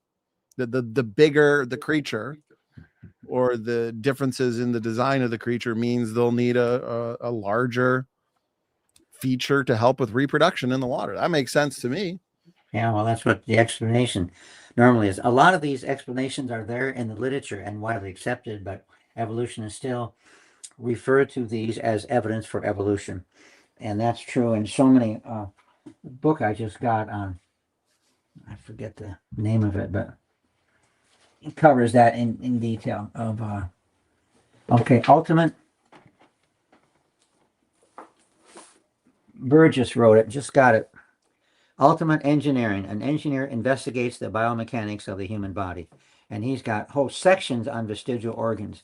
And my concern is those have been refuted decades ago, in some cases, many decades ago. And why do they still use these so-called vestigial organs as evidence for evolution? And that's why he feels, I guess, necessary to refute them. But you wonder when this information will be caught up in the academic field as a whole. I mean, why are people still talking about the back poor design? And that's why we have back problems, because it's poorly designed. And we have back problems primarily because people don't exercise, they don't walk enough, and they lean over computers too much, like I do. And so there are lots of reasons for them, which are explained. But in fact, that's finally, when I had back problems, nothing worked. The doctor said, well, when you have back problems, you lay down and you sleep. Well, that turned out to be the worst thing to do. You have back problems, what you do is you walk around the block. Right, yeah, move around. So, and that's what I do now, and that helps a lot. If I stop walking around the block, I end up with back problems. And so the problem is we're using our back for systems for sitting, looking at computers that it wasn't designed for. I mean, I know not everybody is pro chiropractor, but I've had a lot of benefits from the chiropractor for neck, lower back. So I try to see them regularly. Yeah, according to evolution, maybe in 50 years, with all the computer time that people do, we're going to just be hunched over and devolved creatures formed to that position. In your book, Fossil Forensics, again, I recommend it. You do a great research here, Brother Jerry. You got a chapter here on amphibians. So what do we do with evolutionists that say, okay, you got farm, fish, amphibians, reptiles, mammals. So fish to amphibians, we got that nice transition, tiktaalik. They call it the fishapod, blends features of fish and amphibian traits. Is that an impressive example to you, or do you think there's some problems with that? Well, there's a lot of problems with tiktaalik. I don't have those. I looked at the article. There are a number of articles that did a good job showing, indeed, that this is a problematic claim. And I need to refresh my memory and look at the article again, but there's a number of articles in Creation as well as other journals that show this is not a very viable missing link. There are major problems with it. Well, I find it interesting that if deep time evolution were true, Dr. Bergman, why are we spending all our time debating a few interesting mosaics, Tiktaalik, Archaeopteryx, some of these creatures in the whale series? If deep time evolution were true and we've had millions and millions and millions of years of animals evolving from single-celled like creatures, just think about all of those endless intermediates. Shouldn't it just be unquestionable? Shouldn't there be tens of thousands of these kinds of examples? Why is there only a few that they can point to? Yeah, that's what Darwin said. Why just tens of thousands? That's what Darwin said. Why aren't there thousands there? There should be many examples, but on the other hand, I think evolutionists as a whole have some doubts about their worldview, and they're looking for evidence that supports their worldview, and that's why they become so defensive when we point out problems with their worldview, because they, if they were completely confident that their worldview is correct, I don't think they would respond the way they often do emotionally. They respond emotionally because they accept to some degree, yeah, what you're saying is true, but they don't like it, and therefore they respond in ways that is not very scholarly. Well, because they know the alternative to naturalistic evolution is God. With the Bible, in the beginning, God created the heaven and the earth. And so it's either God created or we evolved naturally. And I think they fear the obvious, that God created, because now they have a creator they have to answer to. They're going to be judged. I think they want to build their own universe, but you know what? God built this universe and he told us how in a book. And so do you think ultimately they fear that possibility, Jerry? Oh, I think that's true. I think they do. Or it's a fad to make fun of creationists. Well, and for sure. They buy into that. They accept that. And so therefore, when we make claims, they resort to these fads and make fun of us. So, but I think there's some, I would guess very few evolutionists are 100% fully acceptance of the theory. Even Richard Dawkins seems to have not many doubts, but some doubts that, well, 99% sure, but 2% says, well, I don't know. There's a problem here. So Well, Second Peter 3 predicted those scoffers 2,000 years ago. In the last days, there'd be scoffers mocking the Bible, denying the truth of the worldwide flood, special creation. It's funny, Jerry. They mock the virgin birth, but they believe in the virgin birth of the universe.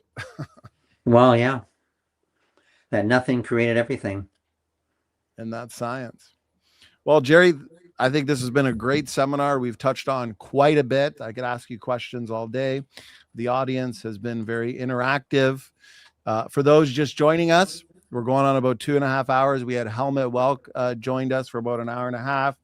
We discussed a lot, but we also, what I liked about this, Jerry, is we got into the practicality or how we can apply this by teaching those, whether it's in universities, online, debates, so on and so forth, teaching people what they've probably never heard of. Because before I got saved, I didn't know about any of this evidence.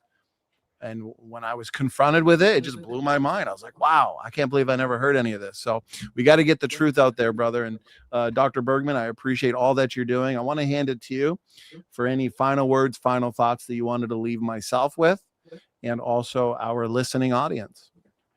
I did an hour presentation at a church just yesterday, and they told me the most effective thing that I did was this, showing this progression, talking about this book, and showing this book.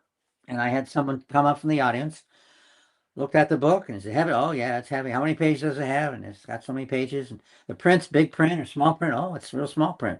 A lot of information in there, isn't there?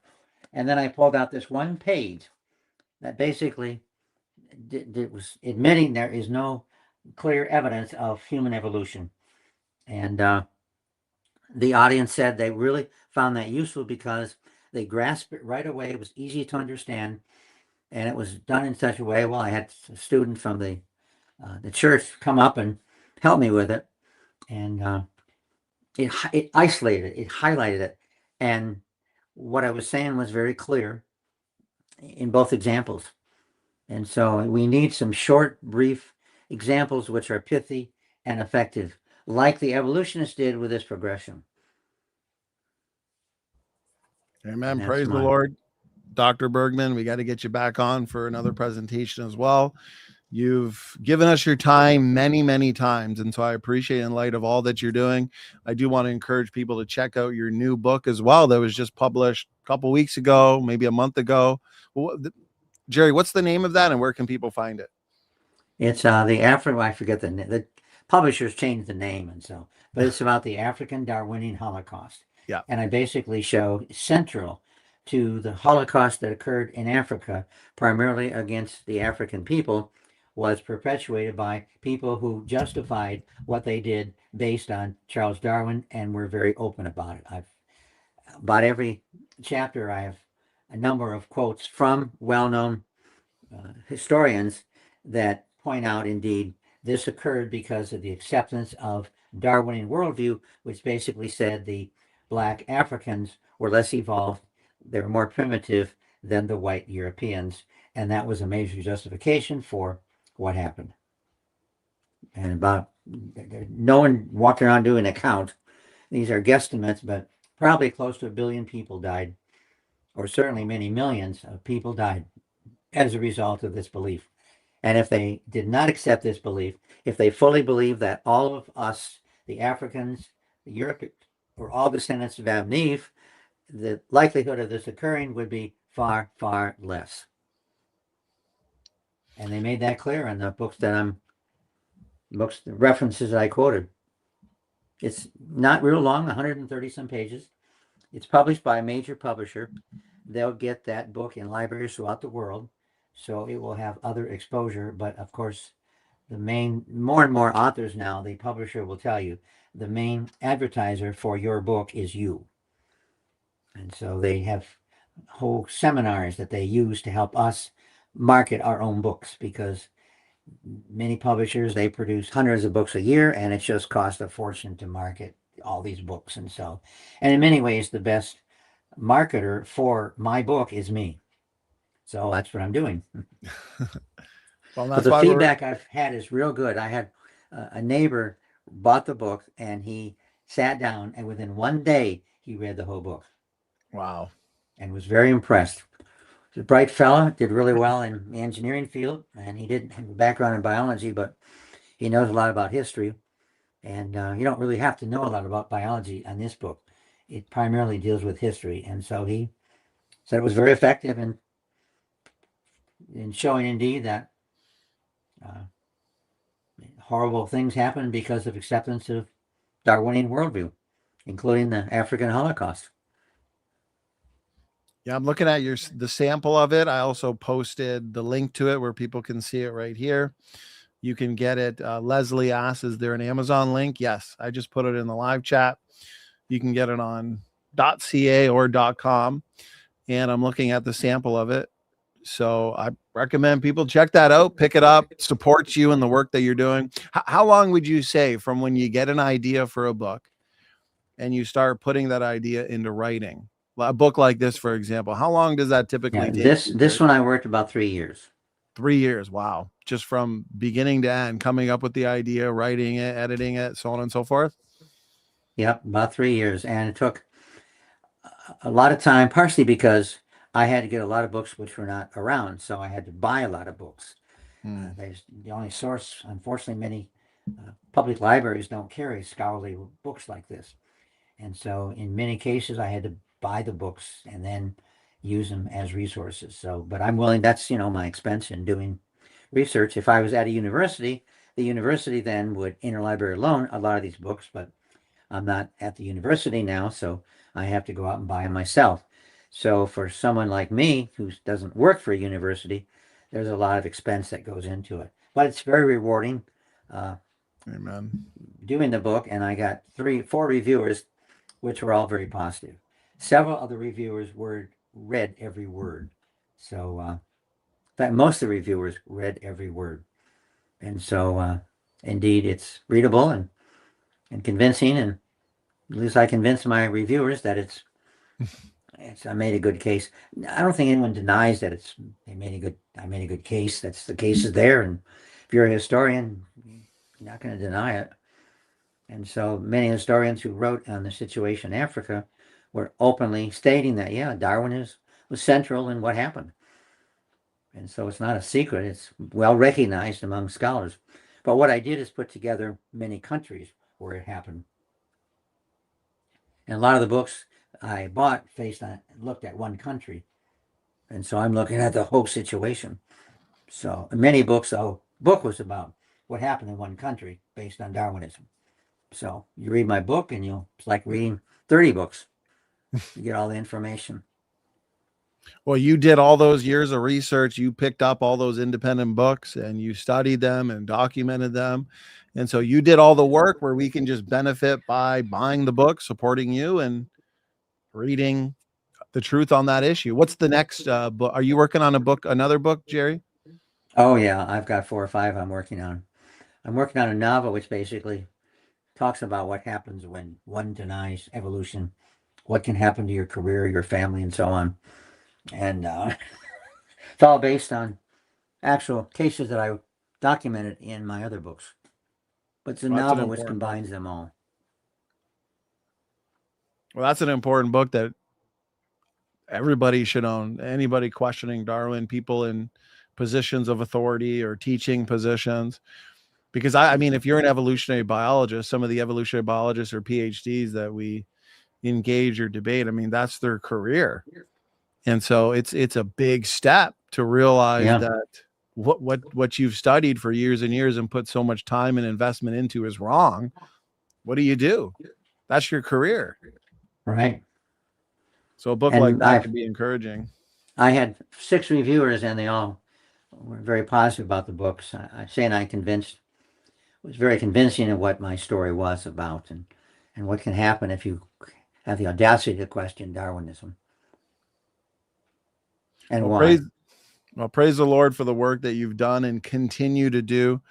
Dr. Bergman, I appreciate you giving us your time. To those in the audience, I've got and I appreciate to my mod, Doki Doki. Dr. Bergman's newest book is linked in the live chat.